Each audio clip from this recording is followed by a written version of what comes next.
Muy buenas noches, estimados amigos de Hablemos de Música Escolar Increyendo a través de esta vitrina de Fundación Creyendo a través de sus redes. Estamos iniciando en la fase de conectar las diferentes redes para dar inicio a este conversatorio. Oficialmente ya estamos conectados en nuestro fanpage, por lo cual los invitamos a que nos sigan de esta red específicamente con el nombre de Fundación Creyendo Panamá, ya que nuestro Facebook está completamente saturado. Buenas noches, Adolfo. Buenas noches a todos los amigos que nos siguen en estas transmisiones día a día. Estamos muy contentos de hoy tenerles nuevamente con otra entrevista, otro conversatorio con otro director de una exitosa banda de música de nuestro país, una banda escolar que forma parte del Instituto Carmen Conte Lombardo. Es un colegio fundado en el año 1970, ubicado en la región de Churuquita Chiquita. Eso es en la provincia de Coclé. La verdad es interesante lo que vamos a escuchar hoy de este colegio, de este instituto secundario de formación religiosa, con una fuerte influencia religiosa, donde la disciplina es un elemento muy, muy importante. Lo vivimos nosotros como fundación en el 2018. Trabajamos en un programa de inducción y de capacitación durante un fin de semana con estos chicos y con el director, conjuntamente con el Ministerio de Gobierno y la banda republicana, en un entrenamiento que duró varios días, donde la verdad, la experiencia que tuvimos fue exitosa, gratificante, y también una donación de instrumentos a este colegio, sobre todo en la parte de low brass, que necesitaba pues el apoyo con un instrumental importante para esta sección de la banda en crecimiento. La verdad, hoy con la participación del profesor Eber Amat González, vamos a conocer su crecimiento, su historia, todo el recorrido que ha hecho a lo largo de su experiencia musical y sobre todo conocer aquellos detalles, aquellas anécdotas que han hecho grande y muy, muy importante esta banda dentro de la región de la provincia de Coclé y dentro de nuestro país. Damos las buenas noches, profesor, ya estamos en vivo. Bienvenido al live de la Fundación Creyendo y hablemos de banda de música escolar Increyendo. Bienvenido, buenas noches. Buenas noches, Adolfo. Buenas noches, don Bolívar César también, y gracias por la oportunidad con esta entrevista. Así que bueno, creo que es una buena oportunidad para conversar un poco en medio de tantas noticias malas y buenas de la pandemia, así que aprovechemos la noche. Gracias. Mira, para iniciar y conocer un poco más de ti, iniciamos por esta parte. ¿Quién es Eber González? ¿Dónde inicia sus pininos? ¿Dónde nace su padre y su experiencia, ¿no?, inicial en la música? Bueno, Adolfo, soy penonomeño. Nací en el año 1983 aquí en el Aquilino Tejera. Mi padre es oriundo de Veraguas, de la región de San Francisco de la Montaña. Mi madre es de Bejuco de Chame.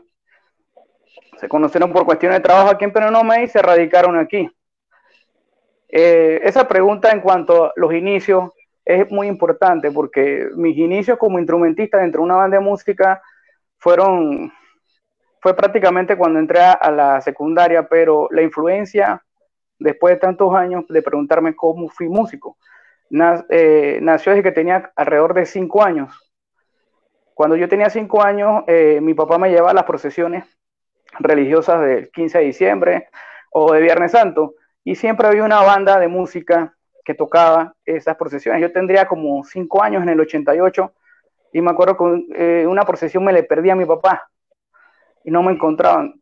Yo iba detrás de la banda, pero la banda iba detrás de la banda principal y a mi papá no le gustaba el tumulto de gente. Entonces me perdí Yo nada más reaccioné cuando la procesión se acabó y mi papá me fue a buscar y me regañó. Porque, digo, yo vivía al lado de la iglesia prácticamente, pero tenía 5 años. Pero le dije, le comuniqué que bueno, que me había llamado la atención lo que iba tocando la banda, que yo no sabía ni qué era, ni cómo se llamaba, ni cómo se tocaba, pero me gustaba. Esa banda era la Escuela de Bellas Artes que dirigía el profesor Ubaldo Papi Valderrama, que en paz descanse. Ellos tocaban las procesiones. Luego de eso, cada procesión que venía mientras fue niño iba detrás. Y ya luego cuando volví a ver un instrumento en persona fue una vez cuando se graduó mi hermano en sexto grado. En la graduación de él tocó la misma banda, un grupo pequeño, y pude apreciar, hoy en día sé que era un saxofón tenor, en aquel momento no sabía qué era. Y lo miraba y me quedaba, dije, ¿esto qué es? Yo estaría como en tercer grado. Y bueno, ¿qué te puedo decir? Después de eso toqué como muchos aquí en el país, hemos tocado en bandas de guerra, de la escuelita, toqué redoblante. Pero cuando entré al primer año, en la escuela Simeón Conte, aquí mismo en Penamón. Ahí mismo. Ahí estuve 2, 3 años en la banda tocando redoblante y de ahí ingresé entonces al Colegio Ángel María Herrera en el año de 1996. Mi entrada a la banda fue porque un día yo estaba en mi casa jugando, no me acuerdo qué era, y escuché un sonido extraño en la casa del vecino. Cuando yo me asomo, se asoma el otro vecino y seguíamos escuchando un sonido extraño, parecía como un pato, un pato, y la cuestión fue que, bueno, nos fuimos para la casa del vecino. Cuando llegamos allá, el vecino tenía un saxofón alto en el patio. Y nos dice, ¿y eso qué es? Y que no, que lo que pasa es que me metí a la banda hoy. Era un Selmer, recuerdo, que muy antiguo. Sí. Después de eso, quedé con eso, y bueno, luego fui a la escuela, decidí inscribirme en la banda. Cuando me inscribo en la banda, bueno, demoré como 4 meses dando vueltas mientras me daban el instrumento, iba a todas las prácticas, hasta que llegó el día en que me lo dieron, pues. Cuando me dieron el instrumento, resulta que me dieron un saxofón tenor. El saxofón, yo me lo traje para la casa más contento, estaba yo en primer año, me lo traje para la casa y recuerdo que caminé con él casi 3 kilómetros, pesaba, pero yo venía, era un cajón, era de esos cajones cuadrados, era un Selmer también. Grandes esos estuches. Y la cuestión fue que no sabía ni cómo se andaba. A los días fue que, para esa época no teníamos tutoriales en YouTube que tú puedes ver que cómo se toca un saxofón o apps de celulares que posicionan el saxofón. A los días uno de los pelados más viejos le puso una caña y vi cómo funcionaba, descubrí la importancia de la caña y también entonces me di cuenta que solamente funcionaban los 3 dedos de la mano izquierda, si, la y sol.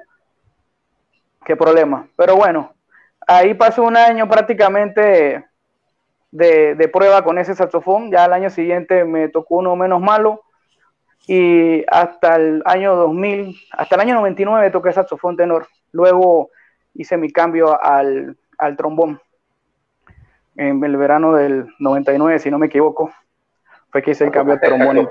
Tocaste saxofón tenor prácticamente 2 años. 4 años. 4 años. Del 96 hasta el 99. En el 2000 inicio entonces con el trombón. Ok, interesante. Tienes un conocimiento entonces de lo que es viento madera aproximado, ¿no? A pesar de que no es tu instrumento principal, pero tienes un conocimiento, una base. Sí, puede decirse que lo básico lo sé. Las dificultades técnicas ya llega un momento en que obviamente estoy limitado. Interesante. Pero sí. Y luego entonces hiciste todo tu primer ciclo que se llamaba anteriormente en el Colegio Ángel María, en el Ángel María Herrera. En Penonomé, y luego después el segundo ciclo también. Sí, yo me gradué del Ángel María Herrera en el año 2001. Ya de ahí en adelante tuve un receso porque prácticamente cuando estaba en sexto año no sabía qué estudiar. En mi casa había ciertos problemas también familiares que me abrumaron en el momento. No hice las pruebas psicológicas, nadie estuvo pendiente si las hacía o si no. Cuando me gradué de sexto año, prácticamente yo tocaba murga de los 16, 15 años. O sea que ya prácticamente yo me ganaba mi plata. Y entonces empecé... ¿no? Una actividad muy folclórica Pero tocaba en la murga el saxofón o el trombón. El trombón. El trombón. Tocaba el trombón. Okay. Llegué a tocar saxofón también, pero cuando en el colegio armamos murgas y hacíamos desorden y esas cosas, pero ya a nivel de, como por decirlo de alguna manera, profesional, murguístico, fue ya cuando tenía el trombón, ya cuando tocaba trombón. Y bueno, a partir de ahí, en el 2002 entonces decido que iba a entrar a la escuela de oficiales. Quería ser oficial de policía, pues. Siempre me había llamado la atención. Hice las pruebas mi papá me acompañó, fuimos a Howard. Correcto. Vimos la situación, cómo iba a ser todo, hice las primeras pruebas, pero venía entonces, si no me equivoco, era febrero del 2003, y tenía que internarme. Semanas antes, yo había tenido como un encuentro conmigo mismo que como que si estaba seguro, pues. Y bueno, la cuestión fue que me decidí a decirle a mi papá, nunca se me olvida, una noche, así como hoy, él estaba en la cocina y yo me le acerqué y dije, quiero hablar contigo, papá. Y dije, ¿qué te pasa? Y que en verdad yo no voy a entrar a la escuela oficiales. Él dejó de hacer lo que él estaba haciendo y ¿por qué tú dices eso? Yo tenía miedo, en verdad, y cierta vergüenza de decirle a mi papá en ese momento que quería estudiar música. Ya sentía como la necesidad de seguir aprendiendo. Ya tenía un compañero que estaba en Panamá estudiando música que me alentaba mucho a que, ¿por qué no estudiaba música? Si supuestamente él decía que yo era bueno, ¿por qué no lo hacía?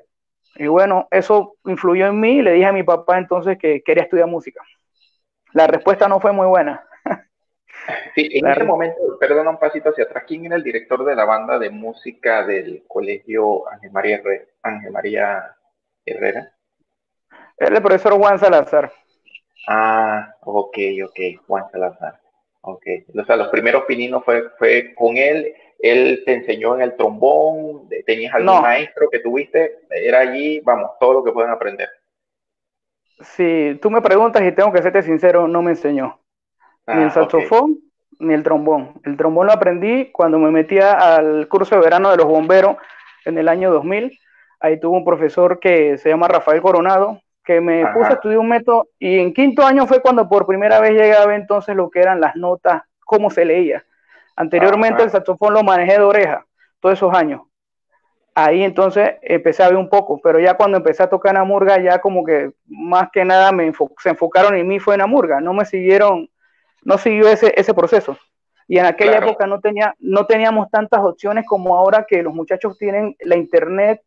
Si tú no tienes un maestro que no está pendiente, ya sea porque tiene mucho personal o porque no le interesa, tienes el internet, o sea, la información está ahí. En esa época no era así.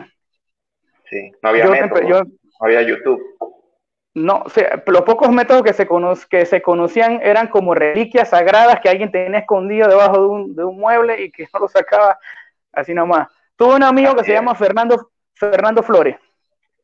Fernando Flores está en Estados Unidos ahorita mismo. Él estaba allá en Panamá estudiando. Ese fue uno de los primeros que regresó apenas un mes y se preocupó por tratar de enseñarme un poquito más y de despertar esa curiosidad en mí. En esos años de quinto, ya cuando estabas en los bomberos ahí, o cuando estabas todavía en el colegio.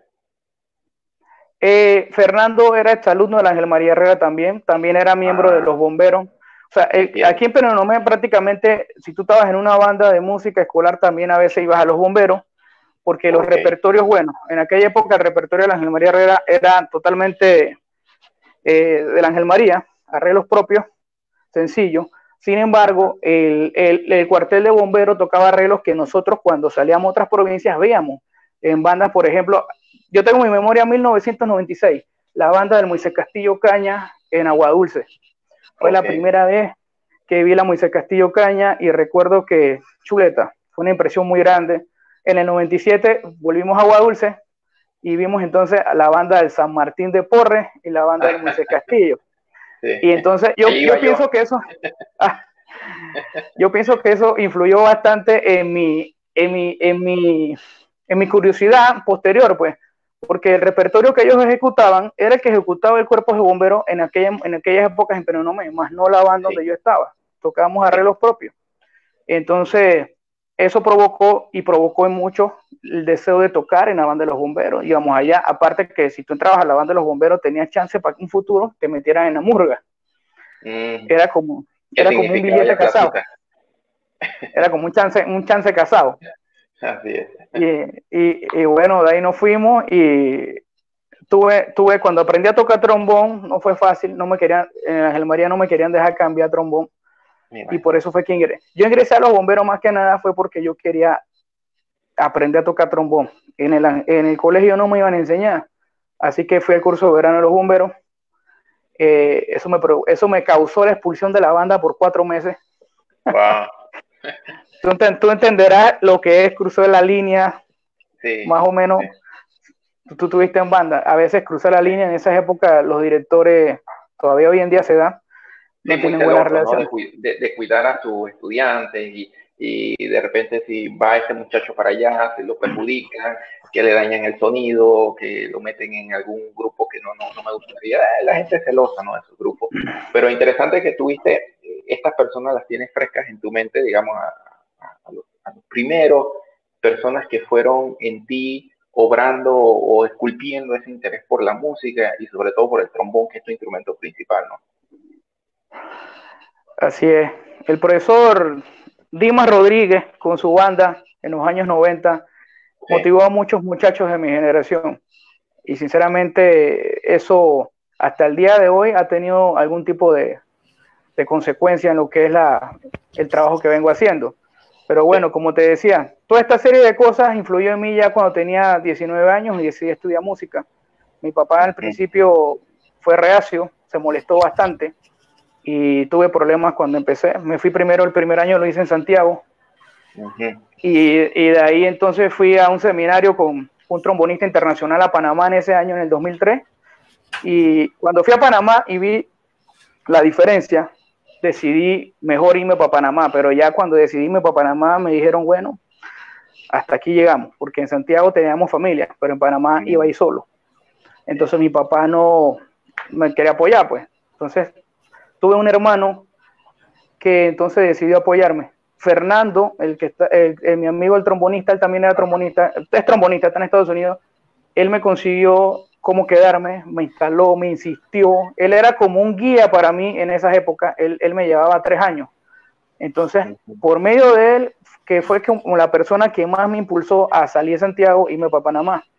Y bueno, la historia en Panamá es bastante larguísima. Tuve mucho bregaje en diferentes lugares. Por ejemplo, para resumirte, te puedo decir que bueno, trabajé 11 años en la banda de bomberos de Panamá. 11 años. También toqué en Orquesta Sinfónica Juvenil Ismeña, cuando Samuel Robles dirigía.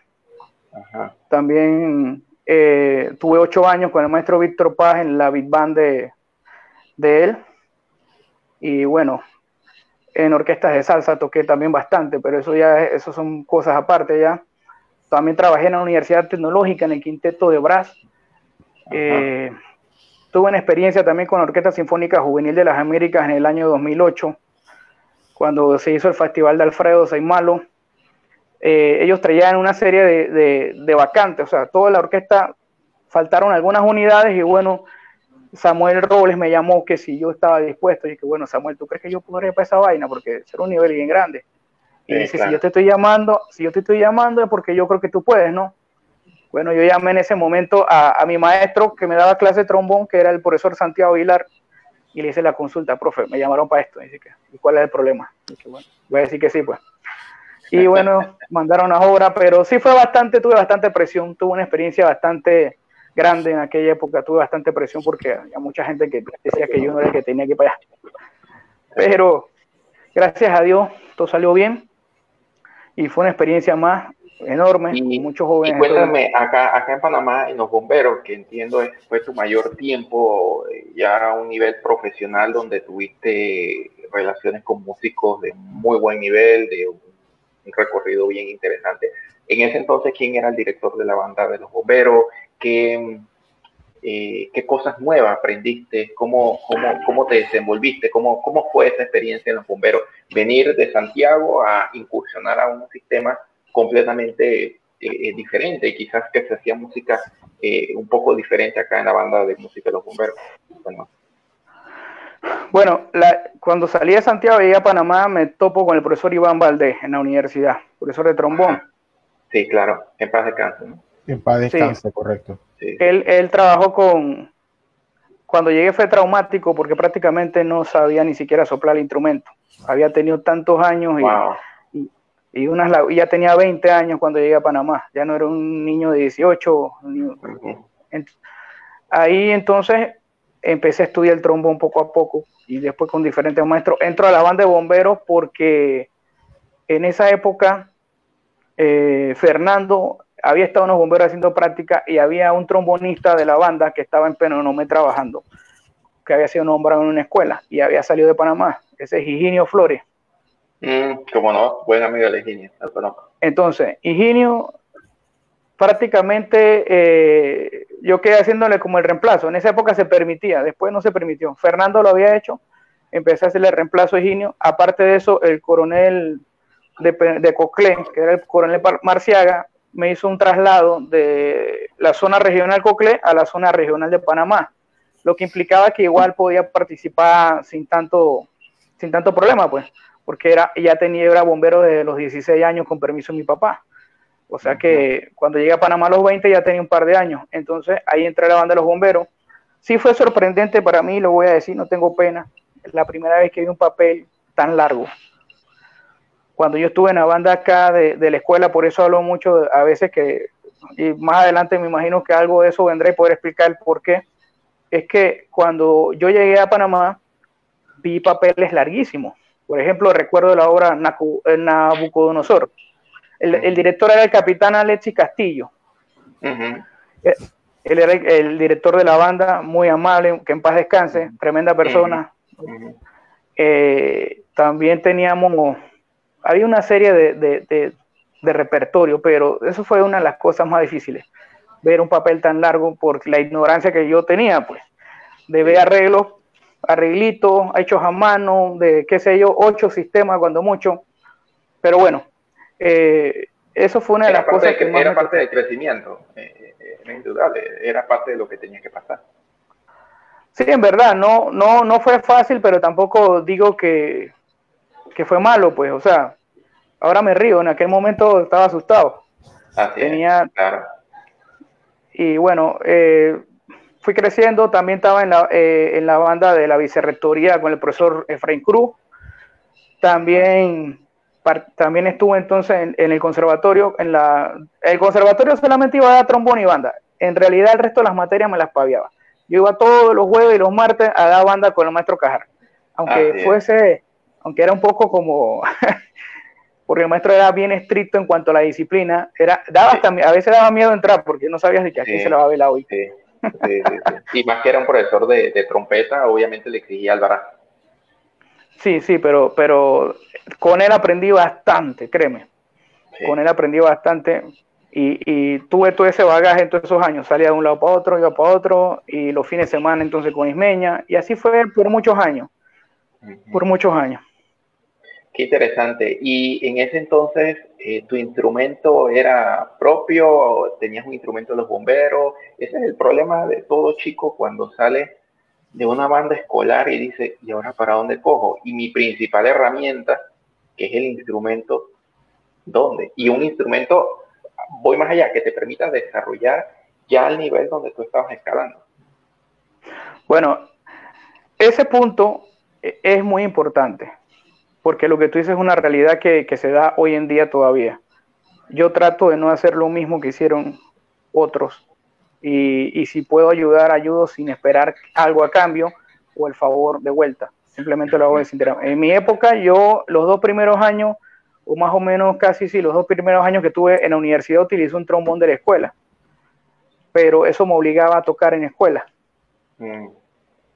Yo cumplí con mi escuela, imagínate, hasta el 2007 toqué en mi escuela, hasta que ya me di cuenta pero esa fuera de lugar. Pero yo mismo llegué al momento en que, bueno, esto no puede ser. Entonces, pero ya yo tenía un instrumento de los bomberos, pero estaba en mal estado. Entonces, cuando tú estás estudiando música, tú no puedes tener un instrumento que la vara esté golpeada y que tenga una serie de daños. Ya en el 2005, en la orquesta de la universidad llegó una donación de Japón. Yo por esos años accesé entonces un trombón Yamaha de ahí. Meses después, porque yo en los bomberos yo entré desde el 2004, pero me nombraron en el 2005. Lo primero que hice después que me nombraron fue comprarme un trombón. Me compré un trombón Yamaha con un rotor especial. Me acuerdo que me lo trajo un amigo, Edison Carrera. Me lo trajo porque para esas épocas las compras por internet no eran como ahora, que cualquiera para nada. Entonces Edison ya era un tipo serio y era agua dulce y él me trataba así como paisano, pues entonces que me ayudó mucho en ese sentido, me trajo muchas cosas, estuche, boquilla, y me trajo el trombón. Entonces ya a partir del 2005, 2006 más o menos, principio del 2006, yo tuve entonces mi propio instrumento y de ahí ya, hasta que, bueno, cuando estuve en el quinteto del UTP usaba el trombón que había ahí asignado al grupo, pero tenía el mío. Llegué a tener hasta 3 trombones en un momento dado, pero ya no debía nada, sí. pues. Sí, es que es interesante eso porque si no tienes tu herramienta, ¿cómo desarrollas, Bolívar? Sí, quiero hacer un paréntesis para recordarle que estamos en sintonía en Twitter, en fanpage, en Facebook e Instagram. Ya las 4 plataformas de Fundación Creciendo están activas. Les recuerdo que el Facebook ya está a su máxima capacidad de 5,000 seguidores, por lo que tengo que invitarlos a que vayan a la cuenta del fanpage que aparece en pantalla de Fundación Creciendo Panamá. Maestro, ya vemos y sentimos de que su formación en ese crecimiento musical va aumentando, ya sus experiencias también iban teniendo una hoja de vida en la cual ya eso le daba una fortaleza a usted para poder dirigir una banda de música escolar. ¿En qué momento usted tomó esa decisión? ¿Cuál fue su primera banda de música desde el punto de vista como planteamiento, pues, para ya finalmente aterrizar en la que actualmente está dirigiendo? Bueno, desde que yo estaba en escuela, en 5º año ya, yo me encargaba de mover la banda. Supuestamente la dirigía, pero no sabía ni para mí. Pero me dejaban encargado a veces. Y yo creyendo que me la sabía, porque ya les conté que cuando llego a Panamá no sabía nada. Pero mientras yo estaba aquí, yo pensé, yo era la mamá de Tarzán.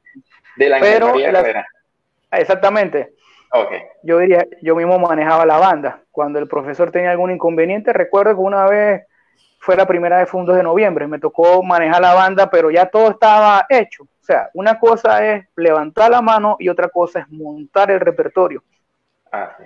Pero bueno, esas fueron las primeras veces y ya cuando en los años 2009-2008 yo todavía asistía en algún momento al profesor, iba y llevaba la banda. No es que yo la montaba o dirigía lo que salía.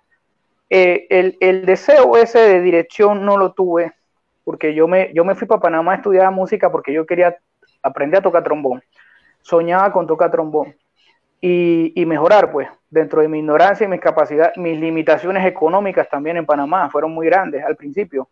Ya después las cosas mejoraron bastante, gracias a Dios, pero el deseo de dirigir banda, aquí entra una persona diferente.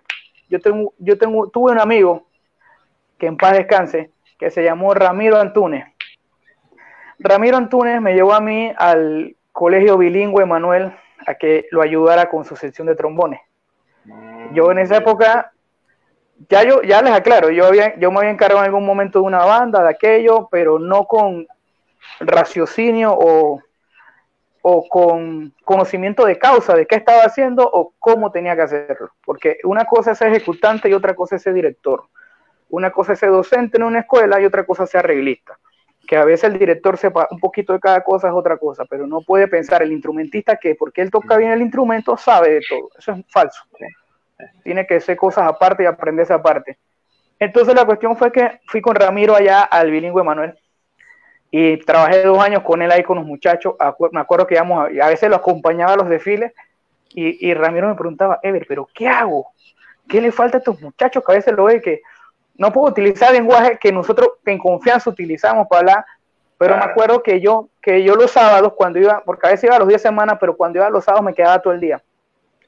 Y me acuerdo que yo me quedaba viendo a Ramiro sentado en unas cajas de cerveza, ensayando, y yo me preguntaba, chuleta, y yo veía desde acá, pero si este está fallando acá, bueno, es fácil estar viendo los toros desde la barrera o está metido ahí adentro. Después cuando se acababa el ensayo, Ramiro, es que, ¿cómo lo viste? Ramiro, pasó esto, yo creo que pasó esto. Ok, vamos. Ahí se despertó un poquito mi curiosidad en cuanto a lo que era la dirección. Ramiro luchaba en esa época contra una tendencia muy grande que se llama actualmente el marching.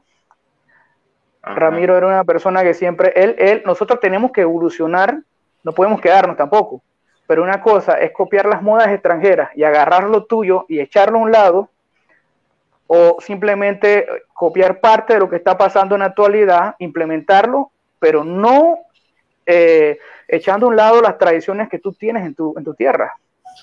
No tenemos, la cultura de nosotros no la podemos estar cambiando por lo primero que sale de moda en otro país.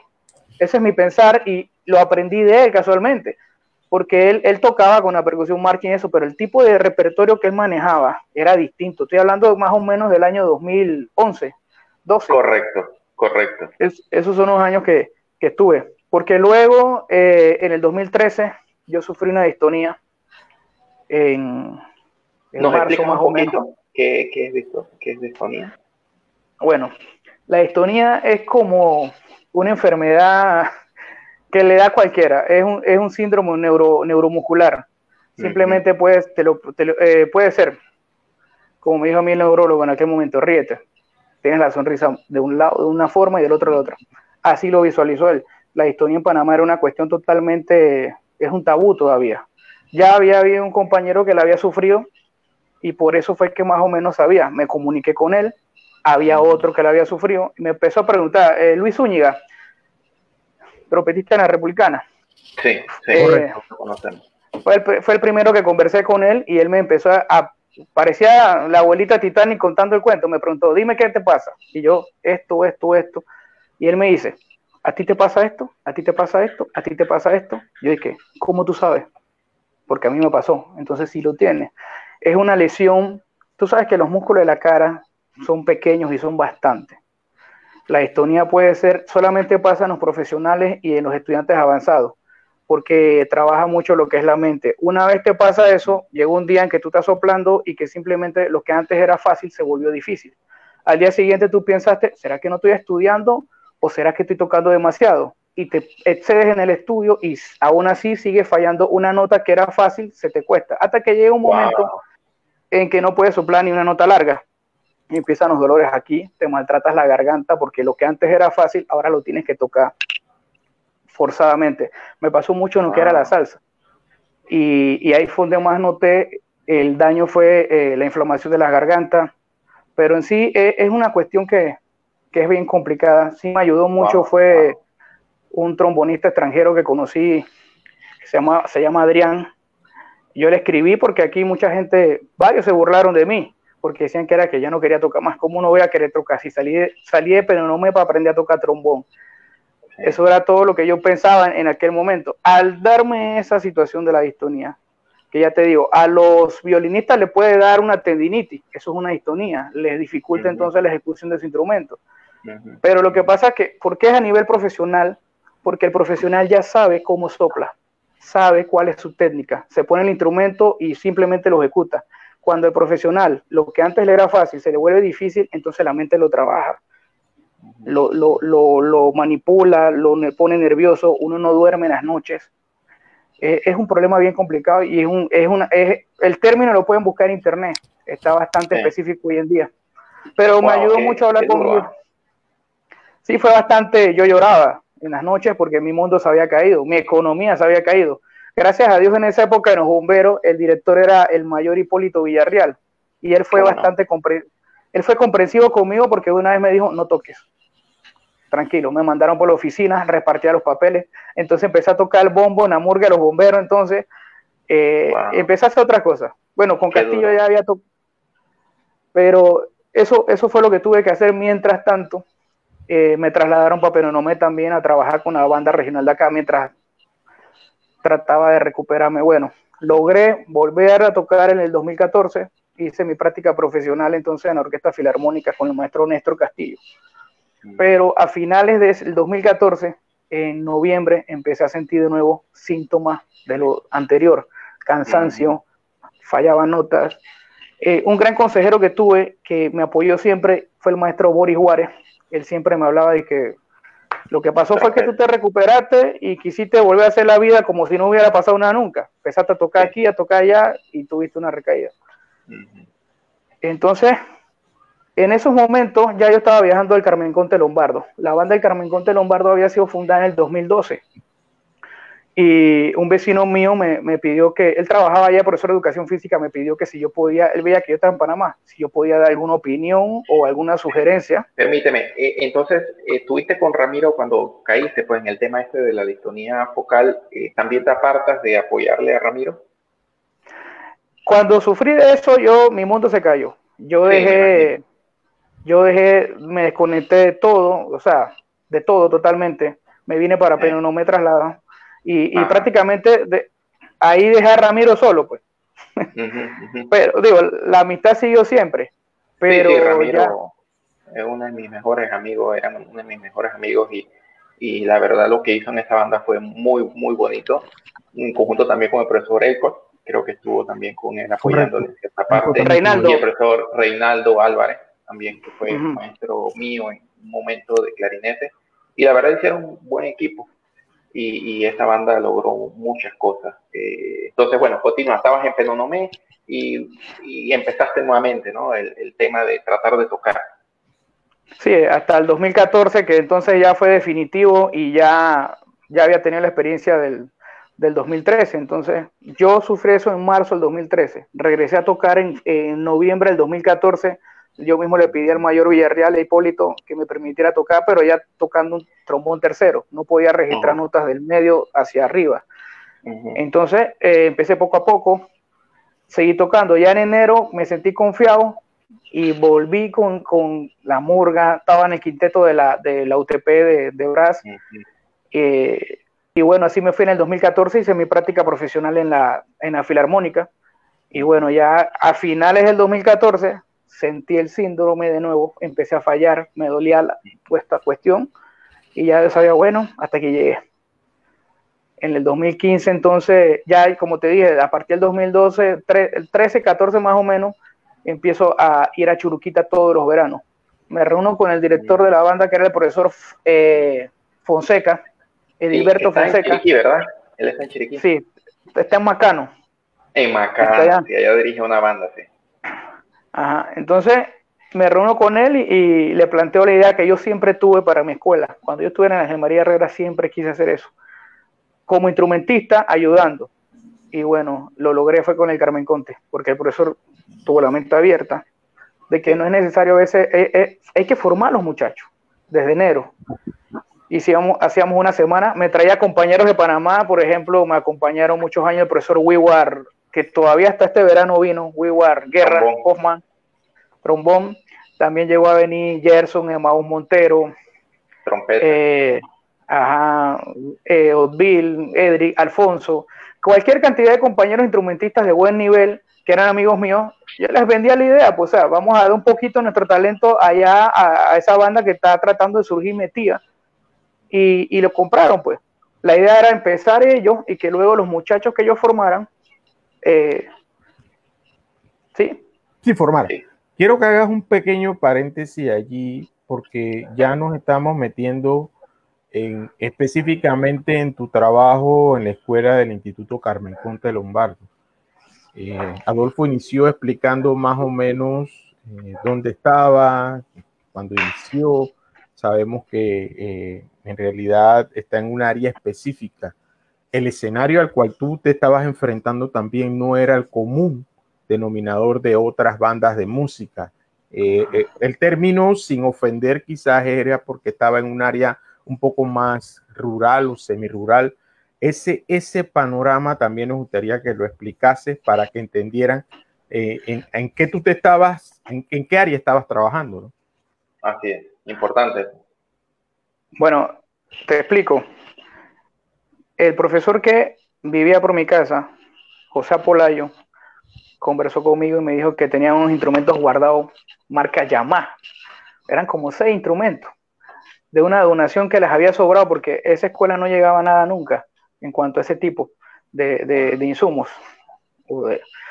La cuestión fue que entonces yo me reúno con el profesor Fonseca, conversamos, voy a la escuela. Ya yo había ido a la escuela en el 98 más o menos a tocar la graduación. Sabíamos que era una escuela de monjas. Cuando voy de nuevo, quedo impresionado es con el ambiente, con la disciplina hasta cierto punto. No me era ajeno el hecho de ayudar a mi mamá. Fue una maestra que trabajó en las mareas de Río Indio por muchos años y sabía mucho de las dificultades de la región. Y me impresionó ver a los muchachos tratando de sacar una banda. Y bueno, al principio solamente fue como un apoyo de instrucción como instrumentista a los muchachos y traer a mis compañeros de percusión, trompeta y otros instrumentos. Fue como algo como nosotros tocamos en Panamá todos los fines de semana. Tocamos salsa, tocamos esto, trabajamos aquí y simplemente era como una manera, era como una labor social de darle gracias a Dios pues de todo lo bien que nos estaba yendo. Y no sé si fue eso lo que al principio nos impulsó. No era tanto porque el Carmen Conte Lombardo como escuela está a 20 minutos de Penonomé. No está tan metido. El asunto es dónde viven los estudiantes que estudian en la escuela. Ahí es donde vamos. Cuando yo llego, encuentro estudiantes, entonces empezamos a conocer casos de muchachos que tenían que caminar 1 hora porque no había carretera, otros que tenían que cruzar quebradas. Digo, actualmente eso ha cambiado un poco porque claro, la cuestión de la mina han hecho bastantes carreteras alternas y esas cosas. Pero en aquella época era una realidad. Los instrumentos que tuvieron al principio fueron los Yamaha esos que estaban guardados y de ahí empezaron a comprar instrumentos porque casas de música vendían instrumentos Matton, Austin, por decir las marcas, pues JB, que en algún momento tenían una durabilidad de 3 años y le daban crédito a la escuela. No podemos criticar porque, digo, para poder empezar la banda, o era así, o uno hubiese empezado. Así es. Son las realidades del mercado y son las realidades del poder adquisitivo, como en todo mercado, ¿no? Sí, claro, y se sobreentiende que eso no se puede evitar. Y entonces quien inicia la banda en el 2012 del Instituto Carmen Conte Lombardo es el profesor Fonseca. Ajá. Ya. Ok. Sí, nosotros recordamos, ¿te acuerdas, Bolívar? Yo recuerdo a Fonseca en el primer festival. Claro, no, y también hicimos un encuentro en Penonomé, que era un tema familiar. Correcto. Que era un desfile familiar. Y entonces, yo no sé si tú estuviste ahí, Ever, en ese desfile. Y allí, yo estaba en Panamá. Por primera vez conocimos a esa banda de Carmen Conte Lombardo. Y lo que siempre recuerdo que me llamó a mí mucho la atención fue la disciplina. ¿Qué disciplina más bonita? En este momento, bajo la tutela, la dirección del profesor Fonseca, los muchachos ordenaditos, todos se subieron al bus, las monjas guiaban a los niños, o sea, a diferencia, todas las bandas tenían su disciplina, pero sí noté algo diferente, ¿te acuerdas? Fue una actividad de Meduca que concluyó, fue algo como tarde de padres, algo así, donde hicieron un pequeño desfile. En la escuela de padres. Sí, escuela de padres. Y después nosotros nos quedamos en el ambiente de que ya terminó esto, porque la distancia había sido corta y habían quedado como 5 bandas de música en el área. Y yo dije, Adolfo, vamos a inventar ahora mismo un pequeño encuentro de bandas de música. Cada una tocó su pieza musical y las bandas interactuaron, que era lo que nosotros aspirábamos para que se conocieran. Sí, los maestros improvisamos un encuentro de banda ahí en el Parque Central frente a la iglesia y la policía. Cada banda estaba así en norte, sur, este, oeste. Perdona, ¿quién fue el director que se quedó, que se fue el bus y se fue, recuerdo? El del colegio de Aguadulce. Sí. Algo así, sí. Entonces, nos decías que entonces ya estabas de la fase de tallerista en la que involucrabas a tus amistades, colegas para poder fortalecer pues, ese crecimiento. Dijiste también que tenías pocos instrumentos. ¿En qué momento comienza a crecer la banda de música con tu asistencia como director o como ayudante del maestro Fonseca? O sea, allí, ¿cómo va creciendo la banda y con qué intención se le vende al director también o a la dirección el agrandar la banda de música? Bueno, a inicios de 2015, yo soy trasladado, logro que me trasladen de los bomberos de Panamá a los bomberos de Penonomé como asalariado, porque ya prácticamente era el único trabajo que tenía, porque como no podía tocar, ya no tenía sentido seguir en Panamá. Ese era el sentido de estar en Panamá, el medio. Entonces, casualmente en el 2015, ya el profesor Fonseca estaba trasladándose para Chiriquí. Él se había trasladado en el 2014, sí, ahora que recuerdo, en el 2014 él no estuvo en Churuquita ya, pero tenía los jefes de sección encargados de la banda, él viajaba los fines de semana. Yo como encargado, solamente cuando llegaban los veranos, que organizaba los seminarios y él me dejaba a mí todo el mando de lo que había que hacer. Él simplemente nos apoyaba en logística y cualquier cosa que se necesitara. Ya entonces en el 2014, cuando él se va para Chiriquí trasladado como profesor de escuela, la banda queda como hasta cierto punto en acefalía, podría decir, siendo sincero. Dejaron a los muchachos a cargo, el profesor estaba allá, venía los fines de semana.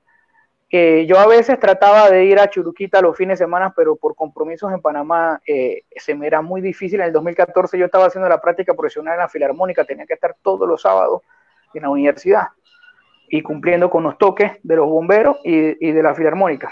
Entonces, ya en el 2015, cuando ya decido regresar, que logro que me trasladen de Panamá, entonces ya en enero se hace como una especie de traspaso de mando.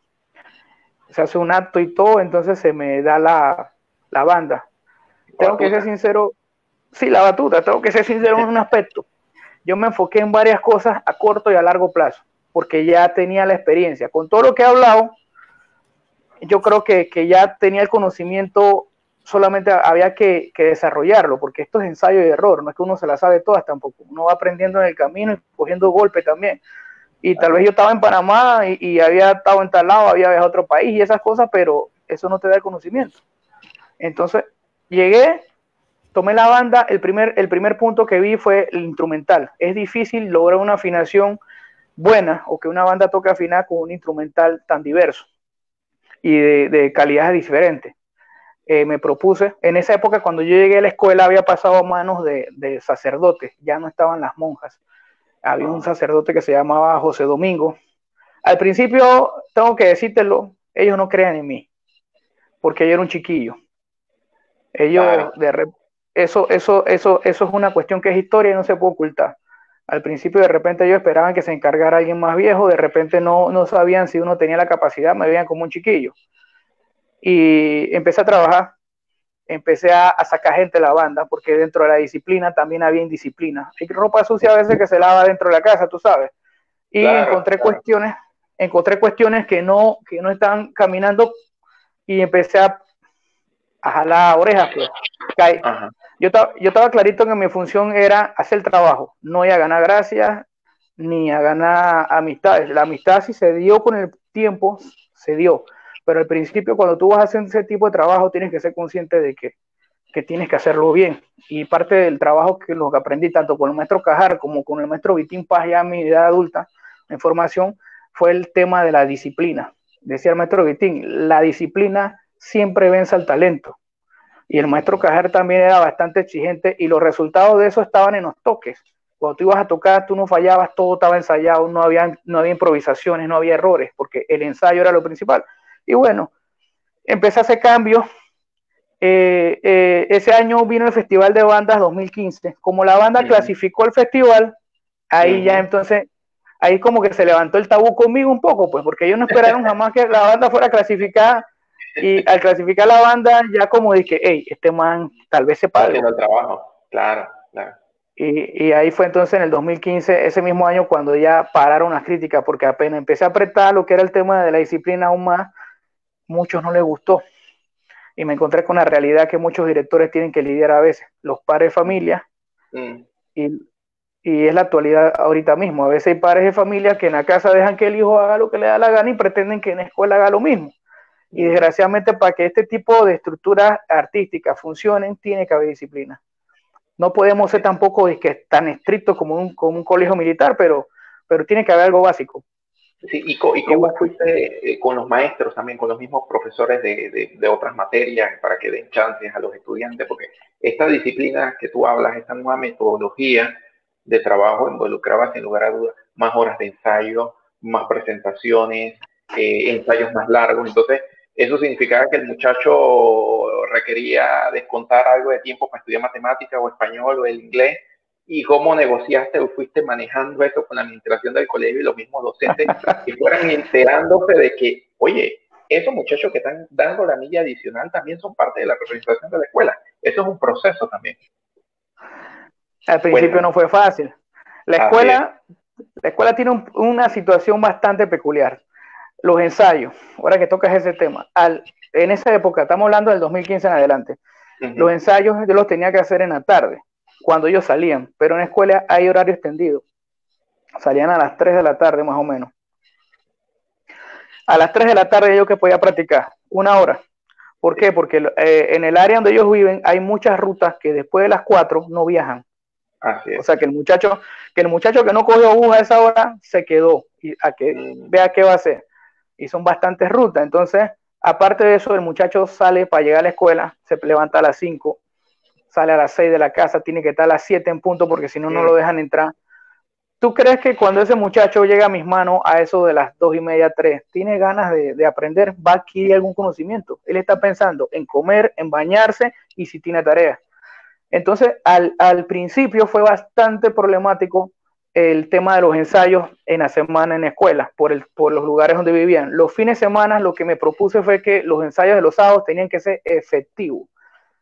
Tenían que ser lo mayormente efectivos. A veces ensayaba hasta los domingos en la mañanita, pero era un problema. Pero los sábados se convirtieron como en un bastión. Este es el día en que tenemos que aprovecharlo al máximo. Y bueno, eso de los profesores, el padre, después es que todo parte ahí de la clasificación en el Festival de Banda del 2015. El padre empieza a apoyar con todo, hacia reuniones. Siempre va a haber 2 o 3 profesores que piensan que su materia es lo máximo y que no hay manera de que los muchachos tengan otras opciones, pero en su mayoría los profesores en escuelas siempre han apoyado la política de los directores. Háblanos un poquito, un pasito al lado, sobre el instituto. ¿El instituto tiene primaria, tiene secundaria? El horario me dijiste que es extendido. Háblanos un poquito del colegio. Y si es público o es privado, ¿cómo funciona? Bueno, la escuela tiene desde primer año hasta 6º año. Ajá. No tiene primaria, tiene 2 escuelas primarias cercanas de Churuquita Chiquita y Churuquita Grande que las nutren. Ahora, en los últimos años, mucha gente de lo que es Penonomé Centro se traslada a la escuela, pelean cupos para estar allá en la escuela.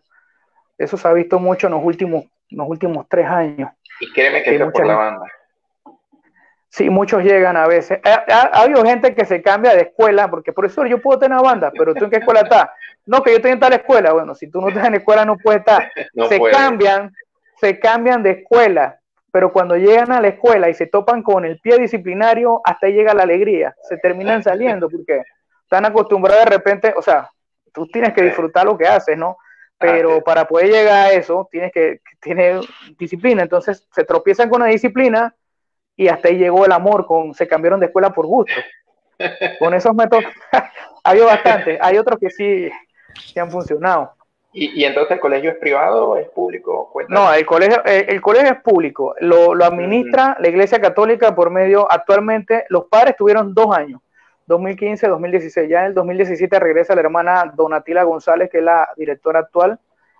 Ella son las encargadas de lo que es la administración de la escuela. El resto de la escuela todo es normal público. El uniforme que tenemos actualmente pareciera ser que es de escuela privada, pero eso fue una idea del padre José Domingo de tratar como de una identidad.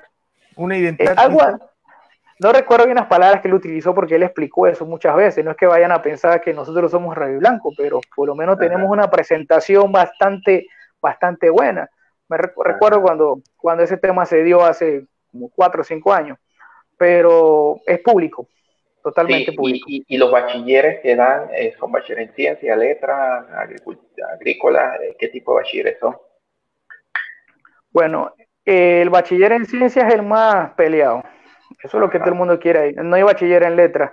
Lo que sí hay es Ok. una innovación porque hay un bachiller en turismo. Ah, claro. Claro, porque Hay un están en un bachiller área turística. exactamente, por eso, aprovechando todo lo que tiene que ver con el turismo. Ese es es la innovación de la escuela, pues. Para los que nos escuchan de otros países, la provincia de Coclé es el área de playa, donde se encuentran, es nuestra área de resort, de grandes cadenas de hoteles. Hay un aeropuerto internacional en esa provincia y es un área total, uno de los bastiones turísticos de Panamá. Sobre todo tiene áreas templadas, playas, montañas. Entonces es muy, muy, muy visitado, sobre todo también porque se encuentra la mina de cobre, Cobre Panamá, y es una provincia con mucho repunte en los últimos años a nivel turístico e industrial. Entonces, Ever, siguiendo con la anécdota de cómo empieza, y en ese momento cuando ya en el 2015 empieza a clasificar al festival, todo el reto de ir a presentarse al evento final en el Maracaná y demás, ¿tuviste la ayuda o incluiste algunos compañeros, algunos otros profesores, instructores por secciones? ¿Cómo ayudaste a ir formando en la parte musical, en la parte técnica? Porque obviamente no dominabas todos los instrumentos, y si allí lograste el apoyo, pues, o tuviste el apoyo de otros profesores, otros amigos del mundo musical. Bueno, en verdad, el apoyo de mis compañeros siempre ha sido en verano. Uno que otro Ajá. que de repente por tiempo puede sacar. Yo no conozco la dificultad técnica de todos los instrumentos, más he aprendido a conocer cada uno de ellos. Siempre me he apoyado en los jefes de secciones de cada sección. Trabajo con jefes de secciones, yo no tengo asistente. Cada sección, el clarinete tiene su capitán, la flauta tiene el suyo, y esas son las personas que desde que Fonseca empezó con la banda, cuando hablamos nosotros dos, la idea era esa. Yo traigo a alguien de flauta para que le enseñe la flauta. De ahí tiene que salir alguien o varios que entonces repliquen lo mismo al resto de la escuela, a de los que quedan en el año. Ese es el sistema de nosotros. Nosotros no tenemos ni plata ni las facilidades para tener instructores en todas las secciones.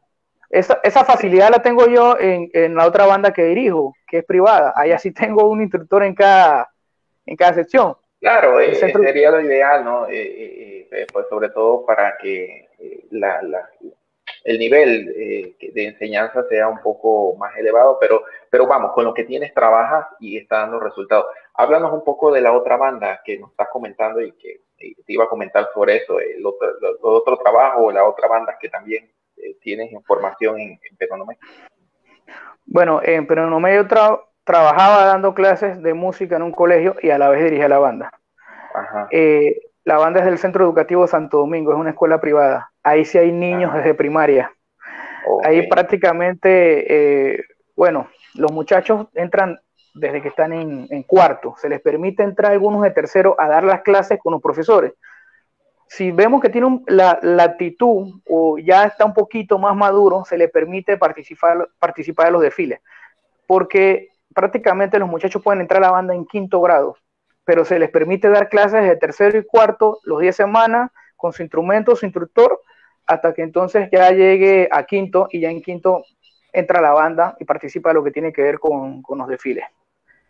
Pero sí hay estudiantes de primaria, el manejo es un poco más complejo, la disciplina es un poco más dócil también, no es tan férrea, pero bueno, esa es la banda del Centro Educativo Santo Domingo. También esa banda también la dirijo a partir del 2015. Solamente tengo esas dos bandas. Me han ofrecido otras bandas, pero siento que dividir la energía en más frentes es abarcar mucho y no hacer nada.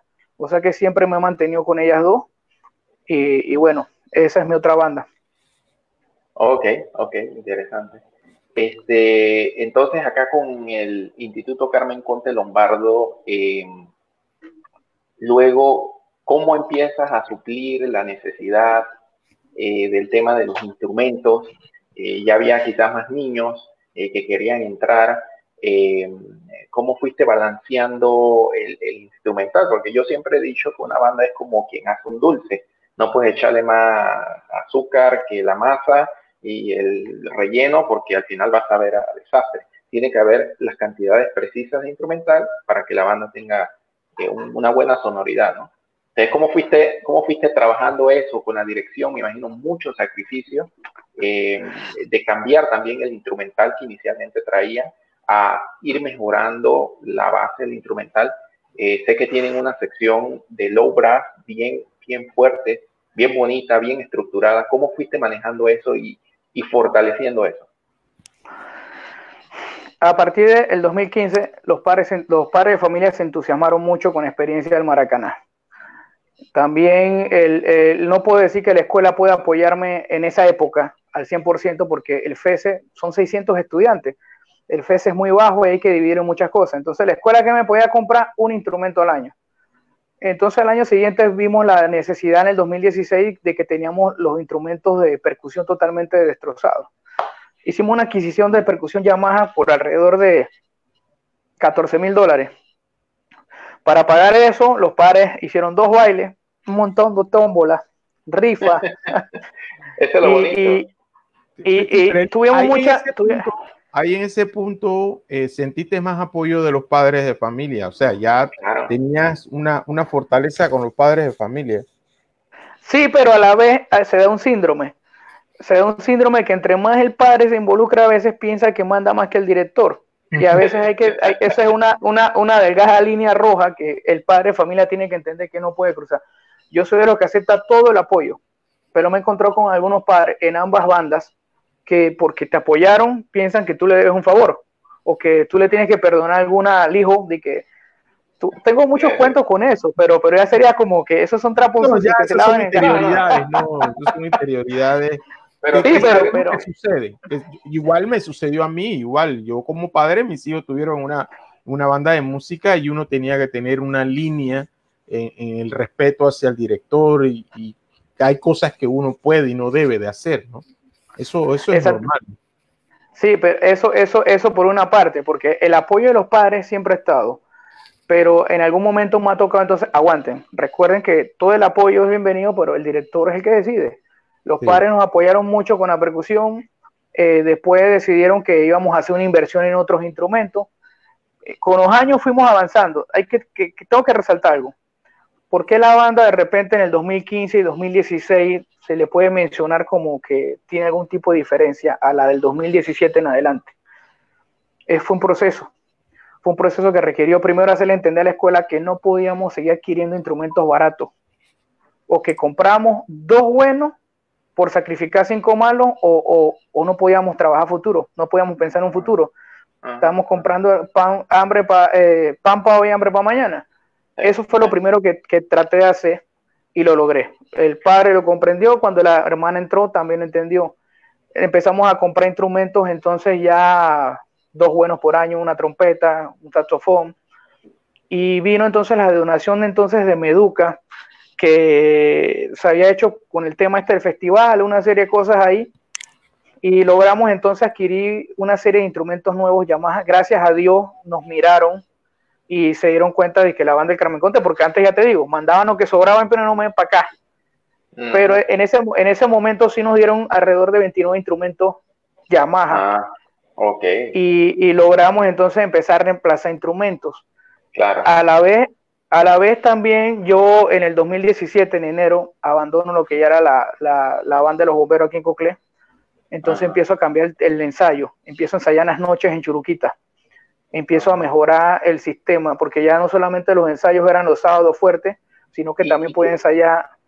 ¿Y cómo hacías con los niños que vivían lejos? ¿Cómo pues, allá voy.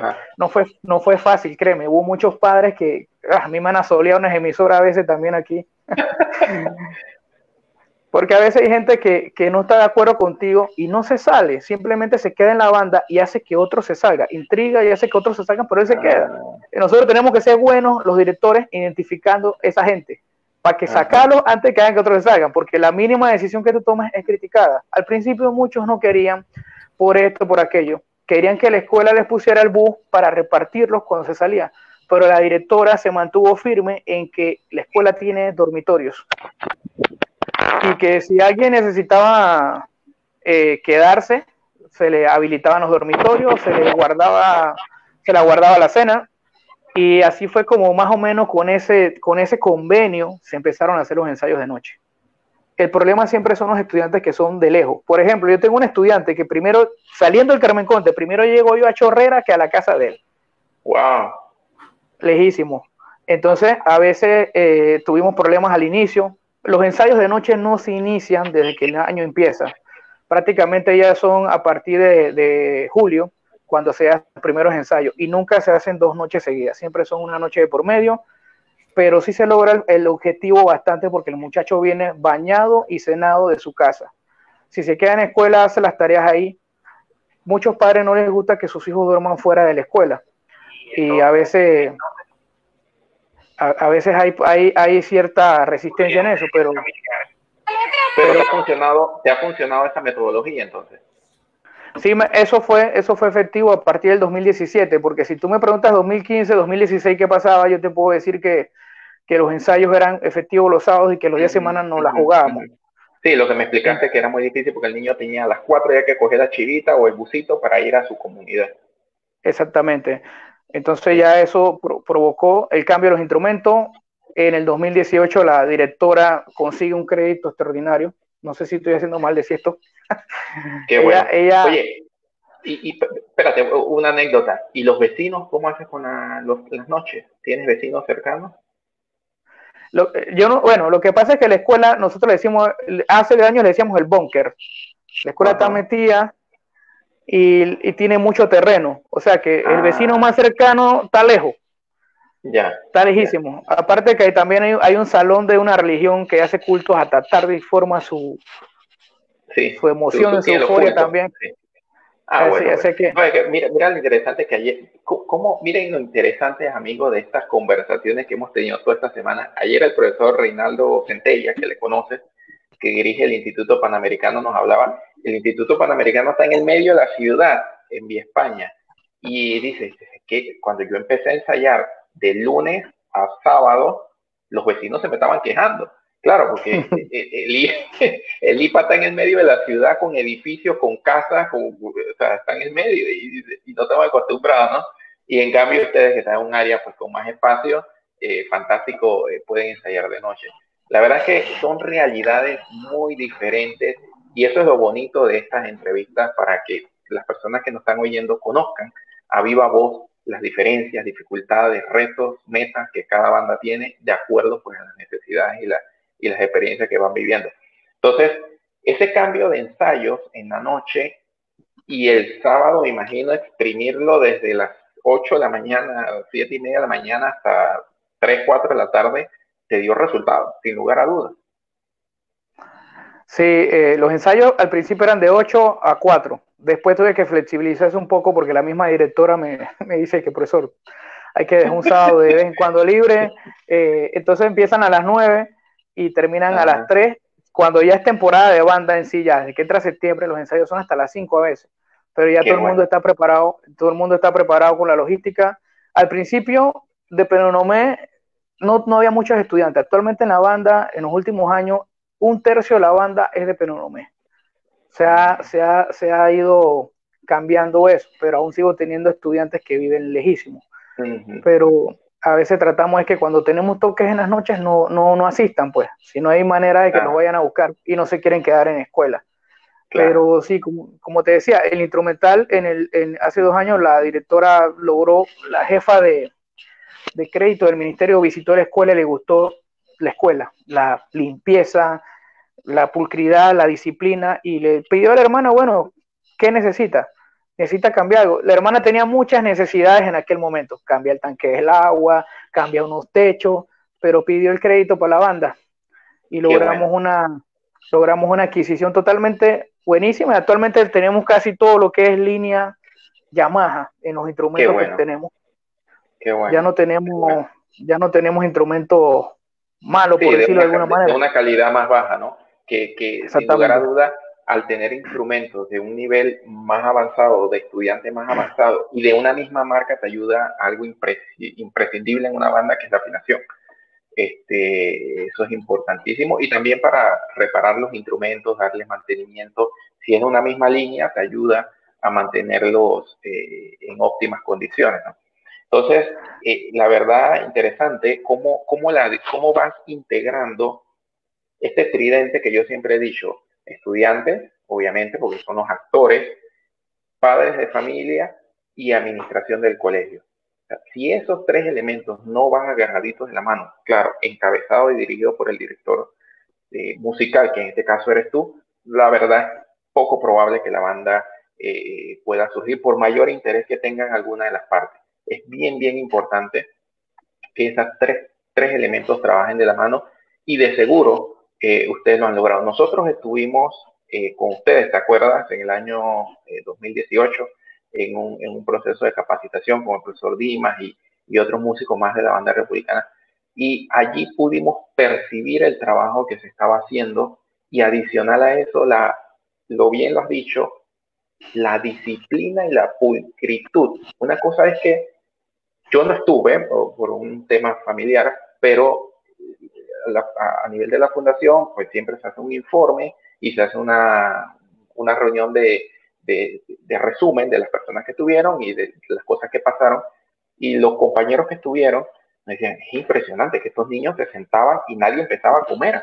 Hasta que todos estuvieran sentados, hacían la oración y empezaban a comer. O sea, eran temas que nos podrán parecer: no, eso es tan sencillo. No. Eso se llama disciplina y eso se llama respeto.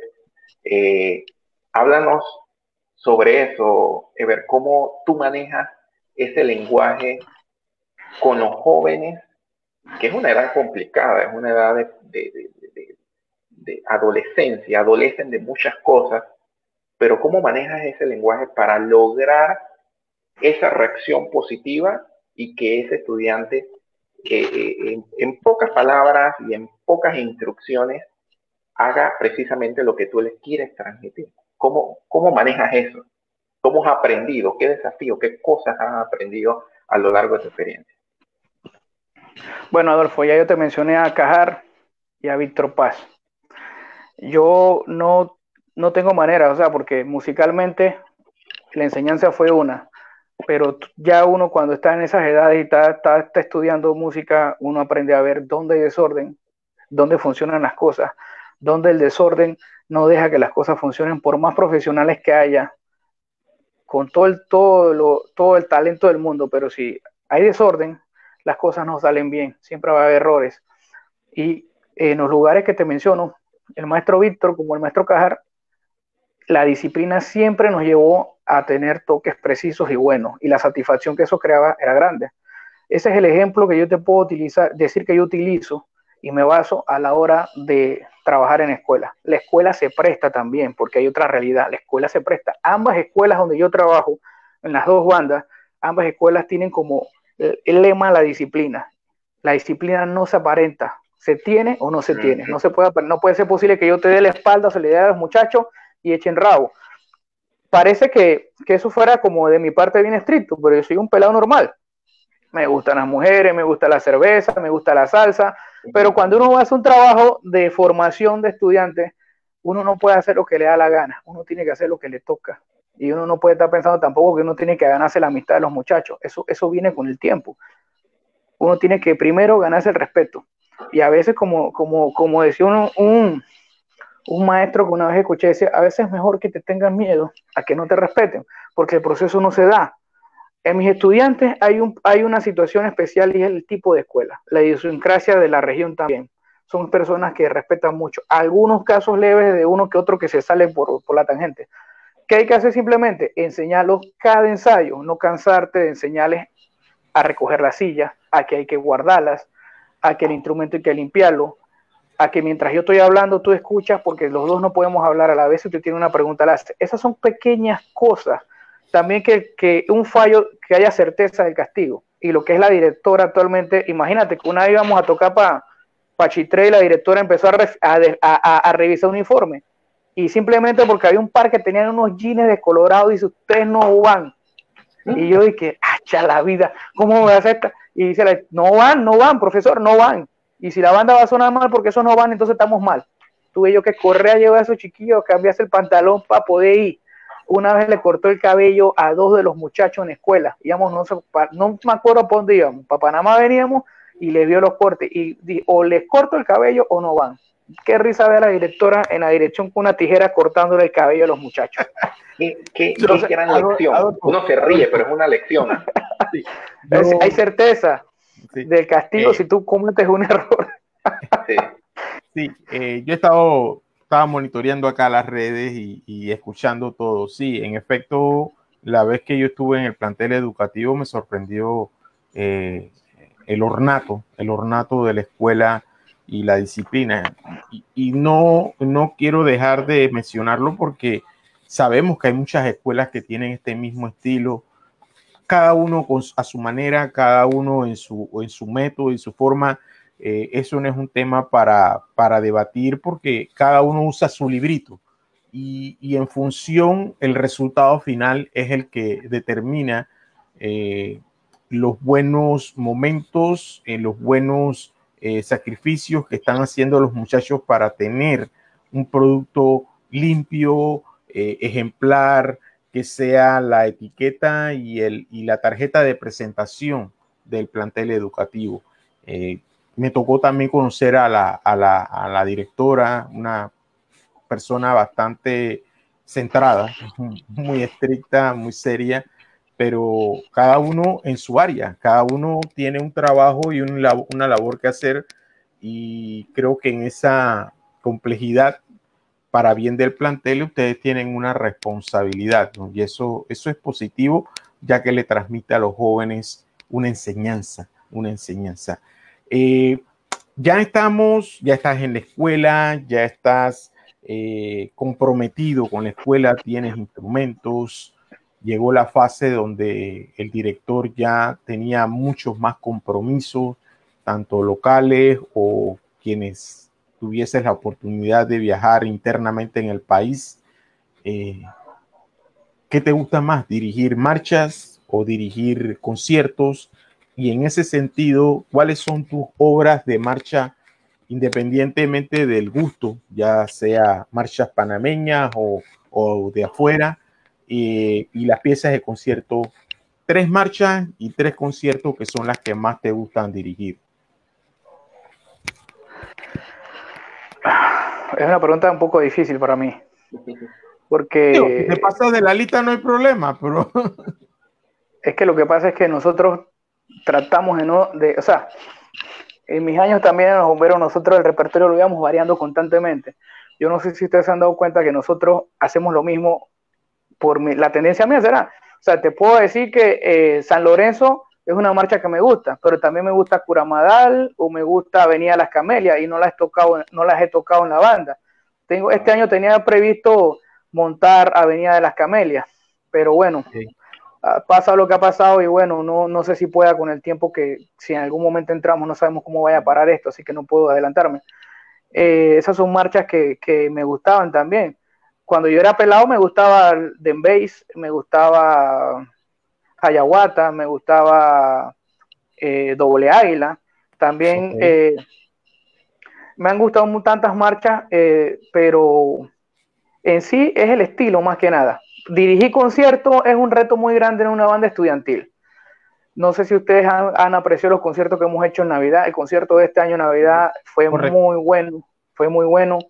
Y prácticamente música que me gusta tocar de concierto o dirigir es la de Navidad, porque desde que era niño ha sido una etapa más bonita.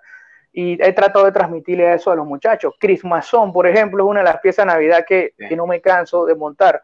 Y me costó, la vengo tratando de tocar hace 3 años y hasta este año logré que la banda se compenetrara, porque es que la pieza no es fácil, es lenta, pero tiene mucho contrapunto. Y entonces lograr eso, primero te lo tienes que creer tú, estudiar tú la pieza para ver cómo haces con chiquillos de escuela, porque si fueran profesionales, a veces cuesta también, porque cuando son profesionales a veces reunir las ideas, que todo el mundo las comparta no es fácil, pero con los pelados de escuela, después que tú tengas un buen liderazgo con ellos y que ellos vean que cada sacrificio ha tenido resultados, ellos compran la idea y se montan en la película, se creen la película, y si tú no te la crees, no lo vas a hacer. Por eso te digo, Panamá Viejo un año también lo tocamos, al principio teníamos, eso fue una de las piezas que nos trajo la Republicana y que trabajamos un fin de semana, y los muchachos no entendían la escritura, porque ellos están acostumbrados que ahorita tú le das todo impreso, hecho por finales o por esas cosas. Sí, estaba a mano. Entonces yo le decía, bueno, cuando yo estaba en Panamá, hubo papeles de esos que al principio yo llegué a ver así y que tú no sabes si era una corchea o un silencio. Pero le metimos la mano y le sacamos un buen resultado. No la toqué más, pero sí puedo decirte que dirigí conciertos, me encanta la música de Navidad. Más que nada las piezas actuales que este año tocamos 2 piezas nuevas que compramos por internet. Y fue un reto bastante grande, tanto para mí como para ellos, porque yo tengo que estudiar cada parte, ver qué necesidad tengo, porque los arreglos vienen hechos. Cuando tú mandas a hacer un arreglo, tú lo haces para tu banda. Por ejemplo, nosotros tenemos escasez de ciertos instrumentos. Yo sé que esos instrumentos no van en el arreglo, pero cuando tú compras un arreglo, tienes que ver cómo subsanas la falta de ese instrumento en otro, o que vos lo... O sea, hay que hacer una serie de cosas que hay que estudiar primero para ver si tiene viabilidad, invertir tiempo en el estudio de la obra. Y lo mismo pasa con... Claro. Y en esto de escoger, de seleccionar las obras, los chicos participan, le dicen, profesor, nos gustaría tocar esta marcha o esta canción, ¿le das algún voto o voz para que los chicos escojan también, que te apoyen en eso? ¿Los líderes o el equipo? Bueno, en verdad, como esta es una banda nueva tal vez, y el tipo de banda en la región donde está es nueva, ese deseo no ha sido tan, o sea, ellos confían más en mí. Lo que sí lo que sí es donde hay democracia, porque para lo demás soy dictatorial. La democracia es cuando son las piezas populares, por ejemplo, los típicos. Sí. Al principio, lo que tiene que ver con típico, que es más lo que mucho en la región se estila. Yo sí les pregunto, bueno, muchachos, a ver, ¿qué típico te moda? Y empiezan, sí, que esta de Nenito, sí, que esta de Sammy, que esta papá. Y ahí entonces vamos escogiendo. Es no típico. Ya lo que tiene que ver con música de qué sé yo, salsa, merengue, ya ahí tampoco ellos opinan mucho. En el repertorio marcha. Tal vez en algunos años, cuando la banda tenga más edad, podrá llegar el momento en que un muchacho diga, bueno, yo quiero tocar tal pieza, pues, porque ya se tiene una experiencia en el ADN de la misma escuela o de la misma banda. Sí, una madurez, el sonido va madurando y los muchachos van madurando. Sí, así mismo. Finalizado el año 2019, ¿cuántos miembros tenía la banda completa, incluyendo, no sé, alguna otra delegación que también acompañaba a la banda? Bueno, la delegación de la banda son 125, contando lo que son las banderolas, color guard, la tabla gimnástica. Ok. Ese era 125, eso es lo que manejamos. La banda sola son 80, me manejo siempre con alrededor de 80. En el 2015 y 2016 más o menos llegué a los 100, pero bueno, si yo no fuera tan estricto, yo tuviera 120 músicos tal vez. Pero dentro de lo estricto hacemos depuraciones tanto por indisciplina o por no querer estudiar, porque hay mucha gente que a veces quiere meter a la banda para que lo vean que está en la banda, pero no quiere aportar su talento o su tiempo al instrumento y por ende a la banda.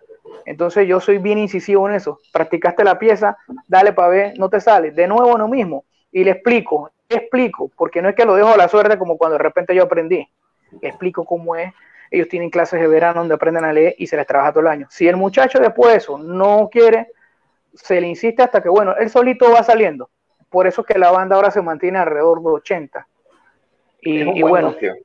Es un buen núcleo. Y Máxime, tú también tienes la formación en verano, que son las escuelitas de verano. Eso es importantísimo para la formación de las bandas de escuela a nivel de nuestro país. Y lo comentamos en una entrevista, creo que con Christopher, de que nuestro sistema de desfile y de independencia es fantástico, porque te queda el verano, el inicio de la escuela, y los desfiles de la independencia y de las separaciones son a final de año. O sea, está bien estructuradito el calendario y va de acorde a lo que se pueda hacer. Profesor, fortalezas, debilidades que tiene su banda, ¿qué cosas siente usted que aquí estamos muy bien y tenemos que mantenernos? ¿Qué cosas hay que mejorar dentro de la banda?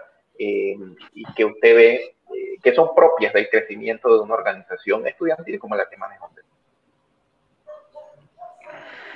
Bueno, una de las fortalezas que tenemos nosotros es la disciplina de la escuela.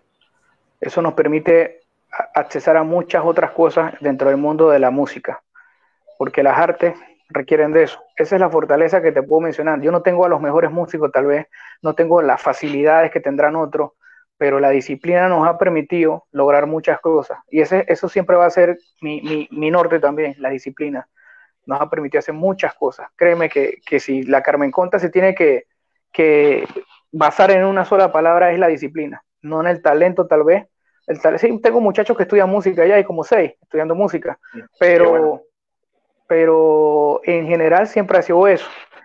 La debilidad que tenemos, yo creo que es cuando la gente entra, no sabría cómo decírtela, así le he visto. He visto como que la gente ha apreciado el trabajo de la banda otros años y se quiere meter, pero no, se cansan. A veces las generaciones, no, todas las generaciones no son iguales. Yo he tenido generaciones buenísimas. Entonces la debilidad de nosotros es el ciclo.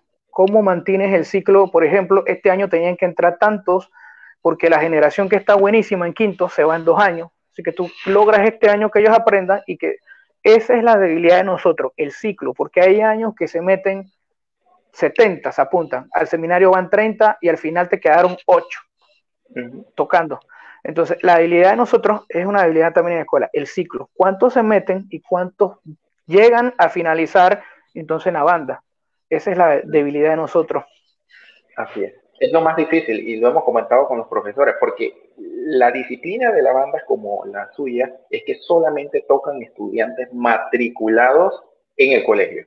Y estudiantes, una vez se han egresado, pues también ya son estudiantes que lastimosamente pues no pueden seguir tocando. Y eso es una debilidad porque te obliga a estar formando estudiantes en la misma cantidad de que van saliendo y con el mismo nivel.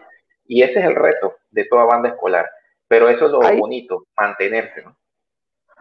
Hay toques y hay situaciones donde aquí en Penonomé no tenemos más lugares donde tocar música. Aquí se le ha permitido, cuando Lucy, no sé si tú te acuerdas, hizo un decreto que se le permitía a los estudiantes mantenerse 2 años más después de haber salido de 6º año. Nosotros en el Carmen Conte, si hay algún muchacho de la escuela que se quiera mantener, se le permite, pero con más regia la disciplina. Pero por lo general se van a estudiar, son pocos los que logran, porque ya te digo, aquí no hay eso. Sí hemos venido subiendo, no se permite estudiantes de otras escuelas, no se permite más de 4 vainas, pero sí tengo que ser sincero en ese aspecto. Si un estudiante se me graduó, se queda en el área de Churuquita y quiere seguir practicando el instrumento, se le permite. Si el concurso pide que no se puede usar a alguien que no esté dando clases, no se utiliza, como lo hicimos en el desfile de la lotería, por ejemplo. Sí. Pero son cuestiones. También tuviste ese tema que nosotros solo son estudiantes. Y yo pasé por eso, todos los que estuvimos en alguna banda escolar y salimos y no necesariamente estudiamos música, cuando volvemos a la escuela, el profesor lo que hace, sí, tienes que ser más estricto porque ya es una persona mayor de edad, y segundo, ya no vas a ser el primer clarinete ni vas a ser el principal, ya toca segundo y tercero, porque los que quedan son los que tienen que carburar y son los que tienen que demostrar. Entonces, nada vale tener a un chico allí 5 o 6 años tocando el solista si ese chico ya no pertenece al colegio, lamentablemente. Son etapas, es duro, pero son etapas. Y es un error que se comete a veces al basarte en el factor refuerzo. Tú tienes que basar, por eso te dije que la debilidad que yo veo y que he tratado de atacar es quién entra. El que ya se fue, ya se fue. Tienes que pensar en el que está llegando para poder que el ciclo se mantenga. Esa es una cuestión que es muy importante. Pensar siempre en el que tienes en escuela, no basarte en el otro. Y eso para ustedes como directores es un reto todos los años, la verdad, todos los años. Es bien interesante eso. Profesor, metas a corto, mediano y largo plazo. Bueno, hoy con este tema del coronavirus es difícil planificar algo y la verdad el mundo cambió, todo cambió. Sabemos que hoy en día estamos aquí, mañana no sabemos qué va a pasar, pero al fin y al cabo uno tiene anhelos, tiene metas, expectativas. ¿Qué cosas están manejando como director para las próximas presentaciones o próximas actividades de la banda? Bueno, tú lo has dicho. sí teníamos una serie de metas desde el año pasado trazadas para este año, pero todo ha cambiado. Nosotros estamos tratando desde el año pasado, bueno, hace 2 años hemos recibido invitaciones para salir del país. Ahora, salir del país no significa que ya mi banda va a regresar tocando como los dioses o mejor que cualquiera. O sea, simplemente saliste porque tenías plata para salir o si saliste porque ganaste un concurso para salir. Nosotros somos conscientes en eso y hemos tenido la oportunidad tal vez de invertir en viajes porque siempre nos llegan diferentes personas de que no, que le tenemos esta propuesta para ir a Colombia, para ir a Costa Rica, para ir para tal lado. Pero lo que traté de hacer yo en estos años, pocos años, 5 años, primero fue tener la casa ordenada, tener el instrumental que era, tener los insumos que son, tener la estructura, se nos construyó un salón nuevo para el depósito, tener todos los atriles, tenemos 60 atriles. Entonces, yo me preocupé en todos estos años, primero, de tener todo en orden en la casa. Es como el que, por ejemplo, en la casa no tiene para comer ni un huevo, pero anda con unas zapatillas Nike de $130. Nosotros, en mi mente, esa es otra de las cuestiones que he hecho a largo plazo y gracias a Dios lo he logrado, junto con la directora de la escuela. Entonces, ahorita mismo nosotros sí estamos en posición de analizar posibles viajes y casualmente ya desde diciembre del 2018 se ha estado tratando de ver esa posibilidad y este año era una de las grandes metas de la directora, más que nada, porque ella tiene la intención de sacar esto, porque no sabemos qué pase mañana, pero mientras estemos bien, esa es una de las metas, pero no es una meta como que decirte como de que ya, ese es el top de nosotros, no. Sí. El top de nosotros es lograr seguir sacando música con un poquito más de dificultad, lograr en el año dar varios conciertos. Esa es la meta de nosotros. Nosotros damos conciertos es en diciembre, porque aprovechamos que va todo el empuje de noviembre, que los muchachos están en todo, y entonces desde octubre empezamos a ensayar los conciertos de diciembre y llegamos a diciembre bien preparados, con una gran satisfacción. Yo creo que el nivel más grande que puede aspirar un músico de banda es a dar conciertos, con música de concierto, no con arreglos que tocas tú de pie sentado. Entonces ahí está el verdadero nivel de, cómo mides el nivel de si se creció o no. Entonces en ese sentido apostamos a eso como una meta a largo plazo, a dar conciertos más seguidos en el año, que el pueblo se bañe un poquito más de lo que es la cultura musical. Esa es la meta. No es tanto salir.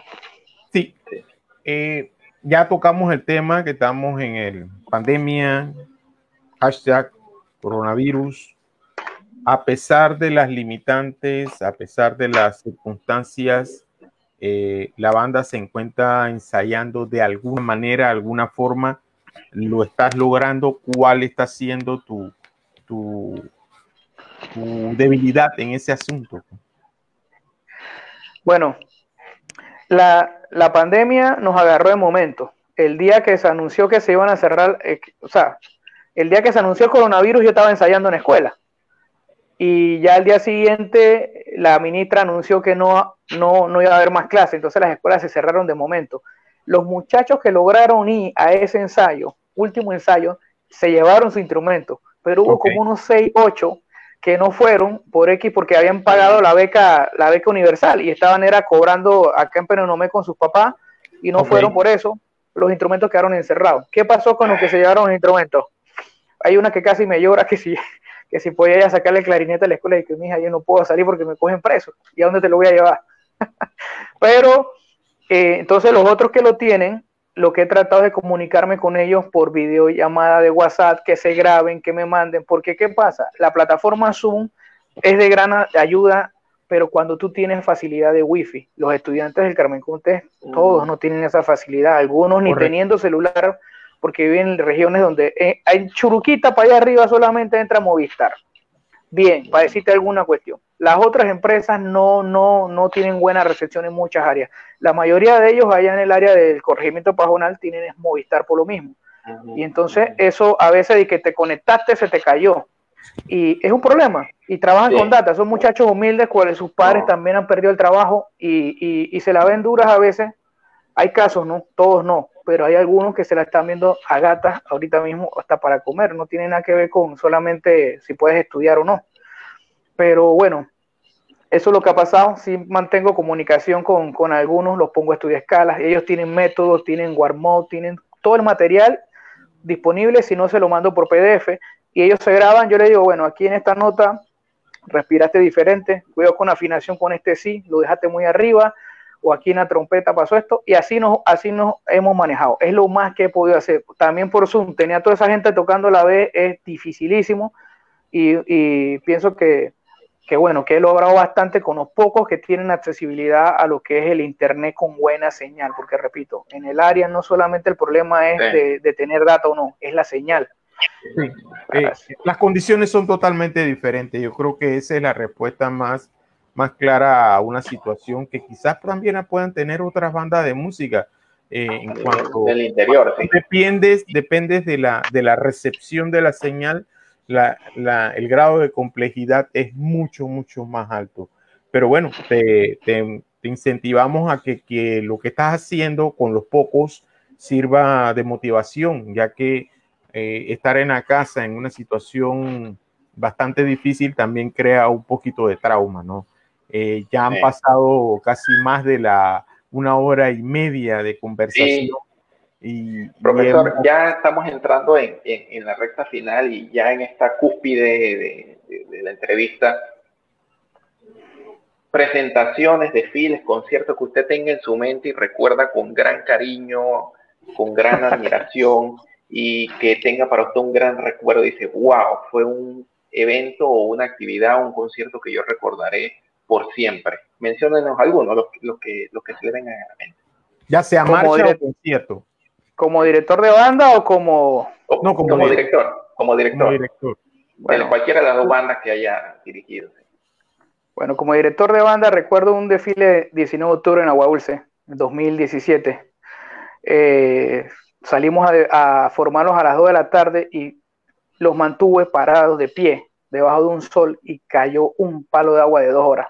Que los muchachos, imagínate que a algunos se les despegaron una suela de los zapatos. Tuvieron que hacer magia con eso. Salimos a las 2 de la tarde y nos formamos, pero había una fila larga y de estandarte. A las 7 de la noche empezamos a desfilar. Wow. A las 7 de la noche empezamos a desfilar. Y el resultado fue bastante, no voy a mencionar el resultado cuál fue, pero fue bastante satisfactorio el resultado del jurado al final. Y creo que eso nos da una gran satisfacción. Otra que te puedo mencionar fue el desfile de la lotería, la primera vez que la banda nunca había ido. Yo como estudiante fui al desfile de la lotería en el 97 y no fuimos más nunca. Y de ahí llegué ahí con otras bandas que de repente después ayudé por ahí, llegué ahí, pero como director era mi primera experiencia y la de los muchachos también. Y era difícil que yo no, que se dirigieran solo era difícil. Poner a alguien a dirigir que no había montado las piezas también era más difícil porque podía provocar un enredo. O sea, eso fue una experiencia bastante bonita porque yo recuerdo que los muchachos nos tocó un horario bastante poco incómodo a la hora de marchar y muchos de los muchachos antes de empezar a marchar se me salieron, no desfilaron. Cuando llegaron a la lotería y se formaron, yo di la vuelta y me puse a escucharlos y chuletas, fue una sensación bastante extraña sentir tu banda tocando, de que eso lo haces tú, eso es lo que tú manejas, eso así suena. Y bueno, ese año quedamos segundo, aunque nunca estuve de acuerdo con eso, pero hicimos un tremendo trabajo y sin mí adelante, y los muchachos pudieron, a pesar de que muchos tenían miedo, me decían, profe, ¿qué hacemos? Y no sé qué cosa, y que no, ustedes pueden.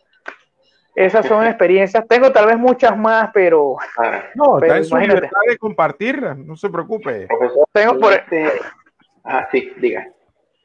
No, iba a contar una vez que, por ejemplo, qué casualidad, tenía una procesión en Chiguiría Arriba. Nosotros no menospreciamos toque. Puede ser el toque en el lugar más fino o más humilde, pero tenemos que hacerlo bien. Y fuimos al toque, llegamos a la escuela. Cuando llegamos a la escuela íbamos a salir, cogimos una chiva gallinera que nos iba a llevar para allá, para Chiguiría Arriba. No había ningún bombo, no había quien tocara el bombo. Y yo, ¿cómo es posible si para las procesiones siempre se citan 3? Uno le dijo al otro, el otro le dijo al otro que tenía aquello y que ahora ¿quién va a tocar el bombo? Y entonces ahí, como siempre, dentro de la banda en todos estos años siempre había muchachos que destacan por su entrega total. Y yo tengo un muchacho que se llama Orlando Chiru, que es el jefe de las tubas. Hasta allá ya no está, ya él se retiró, pero ese muchacho me sorprendió porque dice, profesor, yo lo voy a tocar. ¿Y quién va a tocar el bajo? Dije, mi hermano. Ok. ¿Tú has tocado bombo? Dije, cuando estaba en primaria. Y dije, ¿usted sabe? Oiga, el muchacho se puso el bombo 24 encima. Wow. Y en Chiguirí Arriba, el que conoce Chiguirí Arriba, la procesión de San Isidro Labrador, sabe que tiene las lomas más berracas. Que yo, ni en los bomberos tocando procesión en Panamá llega a topar ese tipo de lomas. Y te voy a decir que el tipo no se quitó el bombo en todo el toque. Eso es una cuestión que todavía cuando se reúne esa generación o con los que estuvieron ahí, causa gracia, como el muchacho del bajo y que yo resuelvo, profe, se quitó, tocó el bombo y son lomas. Ojalá algún día puedan ir allá a Chiguirí Arriba, por allá está un chorro muy bonito y que está Vidal. Gracias por y allá entonces, y allá puedan ver las lomas. Ustedes ven esas cosas, yo a veces cuando voy de día a pasear o esas cosas, y cómo nosotros subimos esta vaina. Maestro, bueno. Usted acaba de mencionar algo que quisiéramos rescatar. A pesar de todo, la integración de los muchachos en la banda de música, el compromiso educativo con la escuela y con el plantel, porque siempre se tiene el estigma de que si va mal en las notas es culpa de la banda, que ahí nadie puede ser cuadro de honor y estos elementos, ¿no? Pero usted y yo sabemos que no es así. Mira, cuando yo estaba en la banda era el común denominador que los de la banda iban mal, pero la banda practicaba todos los días. Ahorita mismo, la banda del Carmen Conte, como yo se lo digo, cuando un papá me viene a mí a decir que lo va a sacar porque va mal, yo le digo, esta es la banda que menos ensaya, a nivel nacional tal vez. Podemos estar ensayando los sábados y 2 días a la semana en la noche. Y no entiendo, y aparte de eso, en todas las generaciones últimamente, desde que yo estoy, en los últimos 5 años, sin temor a equivocarme, el primer puesto de sexto año ha estado 3 veces en la banda. O sea, dentro que sí de la escuela. Sí, menciones honoríficas, ya le digo que ha habido tres que han ocupado el primer puesto de la generación que se graduó en sexto año. Son raros los que andan fracasados. Sí hay de vez en cuando uno que hay que estar apoyándolo, negociando con el profesor de química, el de biología, que por lo menos el muchacho está aportando su talento. Si el muchacho funciona muy bien. Al colegio. Pero sabemos que eso puede suceder porque no todos los muchachos están hechos para ese tipo de materia. De repente tienen el talento para la ejecución, para las artes, para la plástica, para hacer y desarrollar XY actividad, pero no son buenos para eso. Entonces, de eso es que ha habido problemas en algún momento, discusiones con algún profesor que me dice, ese muchacho te lo voy a sacar de la banda. ¿Por qué? Porque yo soy la consejera y ese muchacho no estudia, ese muchacho va mal. Yo dije, si usted lo saca de lo único bueno que él tiene, ¿usted cree que él va a mejorar? ¿O lo va a empujar a donde no queremos que llegue? Porque vive en un barrio difícil de Penonomé. Y ese muchacho, si usted lo saca de la banda, de lo único bueno que él tiene ahorita mismo en su mundo, usted lo va a terminar de destruir. Esa conversación la he tenido bastante, con mucho, y gracias a Dios. Hay que trabajarlo mucho más al muchacho. Sí, exactamente. Claro, hay que orientarlo, dirigirlo, enfocarlo, ver por qué tiene esa deficiencia. Hoy en día existen lo que son los talleres posteriores a la escuela, psicopedagógicos que le ayuden, quizás tenga un problema de atención. O sea, hay tantas cosas hoy, tantas herramientas que ese muchacho de repente se encamina y se arreglan las notas. No, como dice Bolívar, no todo el mundo tiene que sacar 5 en química. De repente es buenísimo en español, en geografía, pero bueno, la química no es su fuerte. Pero no significa que por eso es un fracasado en la vida. Y si el muchacho es bueno, muchacho es bueno, yo peleo porque me lo dejen en la banda. Si el muchacho yo lo veo interés, que practica, que quiere y esto. Si yo que fresco acá también, que bueno, sáquelo, porque si acá no da tampoco o no se esfuerza, ¿qué voy a hacer? Pero si son de esos muchachos que usted le ve el interés, el talento, las ganas de hacer las cosas bien musicalmente hablando, yo me voy y me pelo la cara con el profesor o hablo con la misma directora, ya que tengo una buena relación con la directora, aparte de todo esto, ¿no? Pero bueno, sí vale la pena a veces interceder cuando hay un muchacho de ese tipo. Y me gusta mucho que usted esté pendiente de los muchachos, que esté pendiente porque ese es un talento, es un elemento al cual usted le invirtió tiempo, dedicación, es un instrumento que se está utilizando un muchacho que si ese muchacho se sale en agosto, ya es imposible que alguien pueda ocupar ese puesto y puede quedar un vacío dentro de la organización que pueda afectar a la banda. E incluso yo me acuerdo cuando estaba en la banda que uno de los muchachos, los compañeros de clarinete, que era mi sección, no, que fulano la mamá lo va a sacar. Entonces, chuleta, somos, mi escuela llegamos a ver que 12 clarinetes primero y se iba, él era el 12avo, y hay un desbalance, él tenía unas partes importantes, entonces ya tú te preocupa toda la cuerda, te preocupa. Y eso no es bueno, porque al final son jóvenes. Y bueno, profesor, ya en la recta final, esta entrevista, la verdad, muy amena, muy interesante, como siempre, trabajar con usted y compartir esto. Nosotros vamos a hacerle unas preguntas de palabras y usted nos dice lo primero que se le viene a la mente dentro de su experiencia, recorrido. Le vamos a decir unas 10 palabras y usted nos dice qué piensa o con qué la relaciona. Así que bueno, vamos a empezar con la primera. Si yo le dijera banda. Lo que hago. Trombón. Fuerza. Música. Es un mundo. Desfile. Noviembre. Disciplina. El lema. Noviembre. Desfile. Coronavirus.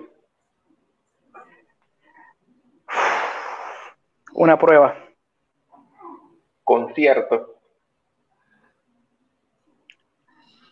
Excelencia. Afinación.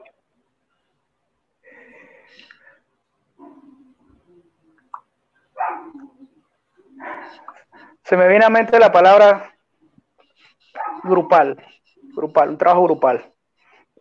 Instituto Carmen Conte Lombardo. Mi norte hasta el día de hoy. Ok, gracias, profesor. La verdad, muy amable sus palabras, su comentario. No sé, Bolívar, ¿tenías algo? Sí, maestro, evidentemente tiene muchos estudiantes de su banda o que han pasado por usted donde le están muy pendientes de la conversación. Y bueno, rescato simplemente también el saludo del maestro Felicito Alberto Bellido. Saludos para usted y también del maestro Mariano Cerezo de Pascual, que le podemos mencionar. Son muchos los mensajes, obviamente, y usted tocará la oportunidad de poder revisar ya después, más adelante, el video, ya que él se queda ahí en la cuenta del fanpage para después poder compartirlo con todos los demás. Ya nos tenemos que ir y despedir, y en este preciso momento le cedemos un minuto para que usted, si tiene algo más que agregar, algún agradecimiento en particular, usted tiene la libertad en este momento a quienes desee o a quien desee darle unas últimas palabras, pues. Bueno, si tuviera que agradecerle a alguien, primeramente sería a mi hija, que es la mayor sacrificada en todo este mundo o en toda esta película que es las bandas de música en la que estoy. A veces no es fácil que ella entienda la edad que tiene, que esto en parte lo hago por ella. A mis estudiantes, a los que creen, a los que se han dejado llevar, a los que piensan seguir soñando, seguir trabajando la música hasta cuando se les permita, pues también es importante agradecerles. El mensaje que les podría mandar a todos los músicos a nivel nacional estudiantiles es que aprovechen esto que está pasando. Si tienen su instrumento en la casa, practíquelo. Busque alguna herramienta, como se los dije hace tiempo. Ahorita el conocimiento está en las redes. El que lo tiene es porque lo quiere, el que no simplemente no lo busca. O contacte a su maestro, estudie el instrumento. Aprovecha que cuando esto pase, usted haya superado alguna etapa de se sabe todas las escalas, subió 2 notas en su registro, el sonido le sale más limpio. Esta es una etapa, es una prueba, a ver quién se adapta y quién no se adapta. Así que eso es lo que puedo decirle y agradecerle a ustedes dos por la entrevista y la oportunidad que me han dado. Gracias, profesor. La verdad, nuevamente reitero el agradecimiento a usted. Un fuerte abrazo hasta Penonomé, a todos los muchachos que siempre les recordamos desde que conocimos a la banda en aquella en aquella vez que comentamos en nuestra conversación en Penonomé, en ese desfile, y luego cuando estuvimos compartiendo con ellos, que a propósito, ¿cómo le va con los instrumentos, con el corno? ¿Ya tiene estudiantes que no esté tocando? Sí teníamos el año pasado, pero este año todavía como estábamos empezando el proceso, sí, no logramos, porque y es un instrumento bien difícil, ¿eh? Sí. Y que me gustaría tenerlo por completo la sección. Sí. Así que bueno, la verdad, gracias profesor nuevamente, un fuerte abrazo a todos ustedes por allá. Igual. Nos vamos a despedir en este momento de usted, nosotros continuamos unos segunditos acá, así que gracias profesor, un fuerte abrazo y para adelante y éxito en todo lo que haga. Gracias. Que Saludos, maestro, muchas gracias. Hasta luego. Bueno, Adolfo, ya llevamos 5 días creando un nuevo proyecto que para la Fundación nació simplemente con 6. Empezamos el lunes. Ese efecto coronavirus, el efecto cuarentena. No sabe qué día es, Bolívar. Hoy es sábado 2 de mayo. Ayer fue viernes.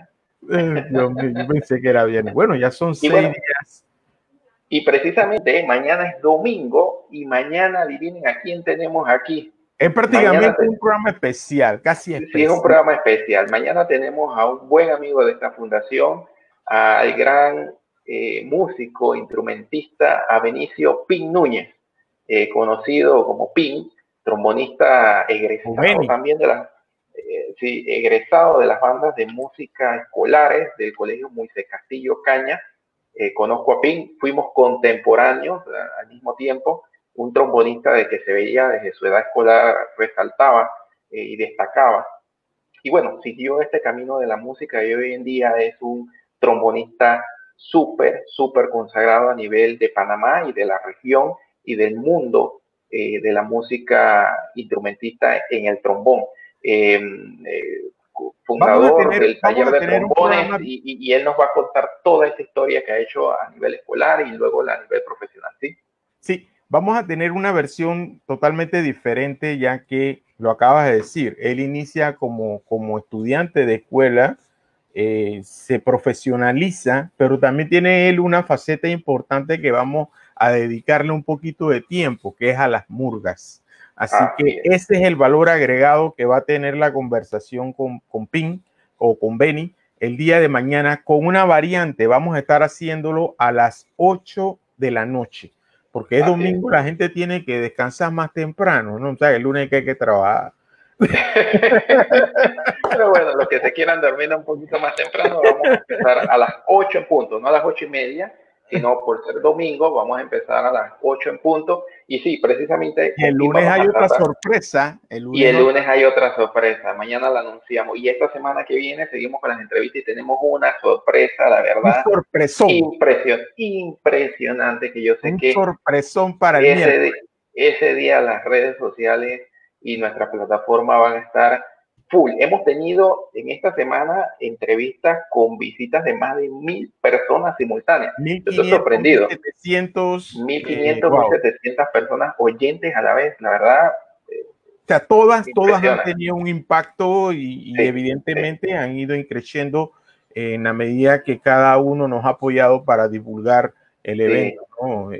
Sin menospreciar a nadie ni hablar de números ninguno en particular, porque los videos están ahí, están siendo nuevamente vistos por otras personas, están siendo compartidos y cada uno está teniendo una volatilidad bastante variada. Y muy interesante la aceptación de los profesores en querer compartir, porque muchas veces había cosas que no conocíamos, porque conocemos a los profesores de los conciertos, de los desfiles, de seminarios que hemos estado con ellos, trabajos individuales, pero sentarse a conversar por 2 horas, hora y media, sobre desde cuándo inició, sus desafíos, sus retos, la verdad es una oportunidad, y en vivo, que ustedes también conozcan esos detalles y conozcan mejor a sus directores. Entonces mañana, vuelvo y repetimos, tenemos a Benicio Pin Núñez a las 8 de la noche aquí en las plataformas de Fundación Creciendo, Twitter, Instagram, Facebook y el fanpage. No se lo pierdan, vamos a hablar de música estudiantil, de cuando él inició, vamos a hablar ahora de su faceta profesional, como músico de la banda republicana, como trombonista de la orquesta del maestro Roberto Delgado y con Rubén Blades. Y vamos a hablar sobre la murga, que Pin hizo su tesis sobre este tema a nivel de la maestría y de especialidad. Vamos a ver este tema bien interesante y a conversar con el buen amigo Pin, que la verdad siempre es un colaborador técnico musical indiscutible de esta fundación y siempre nos apoya. Así que sin más, Bolívar, entonces despedimos la transmisión. Hasta mañana a las 8 de la noche por Creciendo TV. Saludos. Cuídense. Saludos, buenas noches.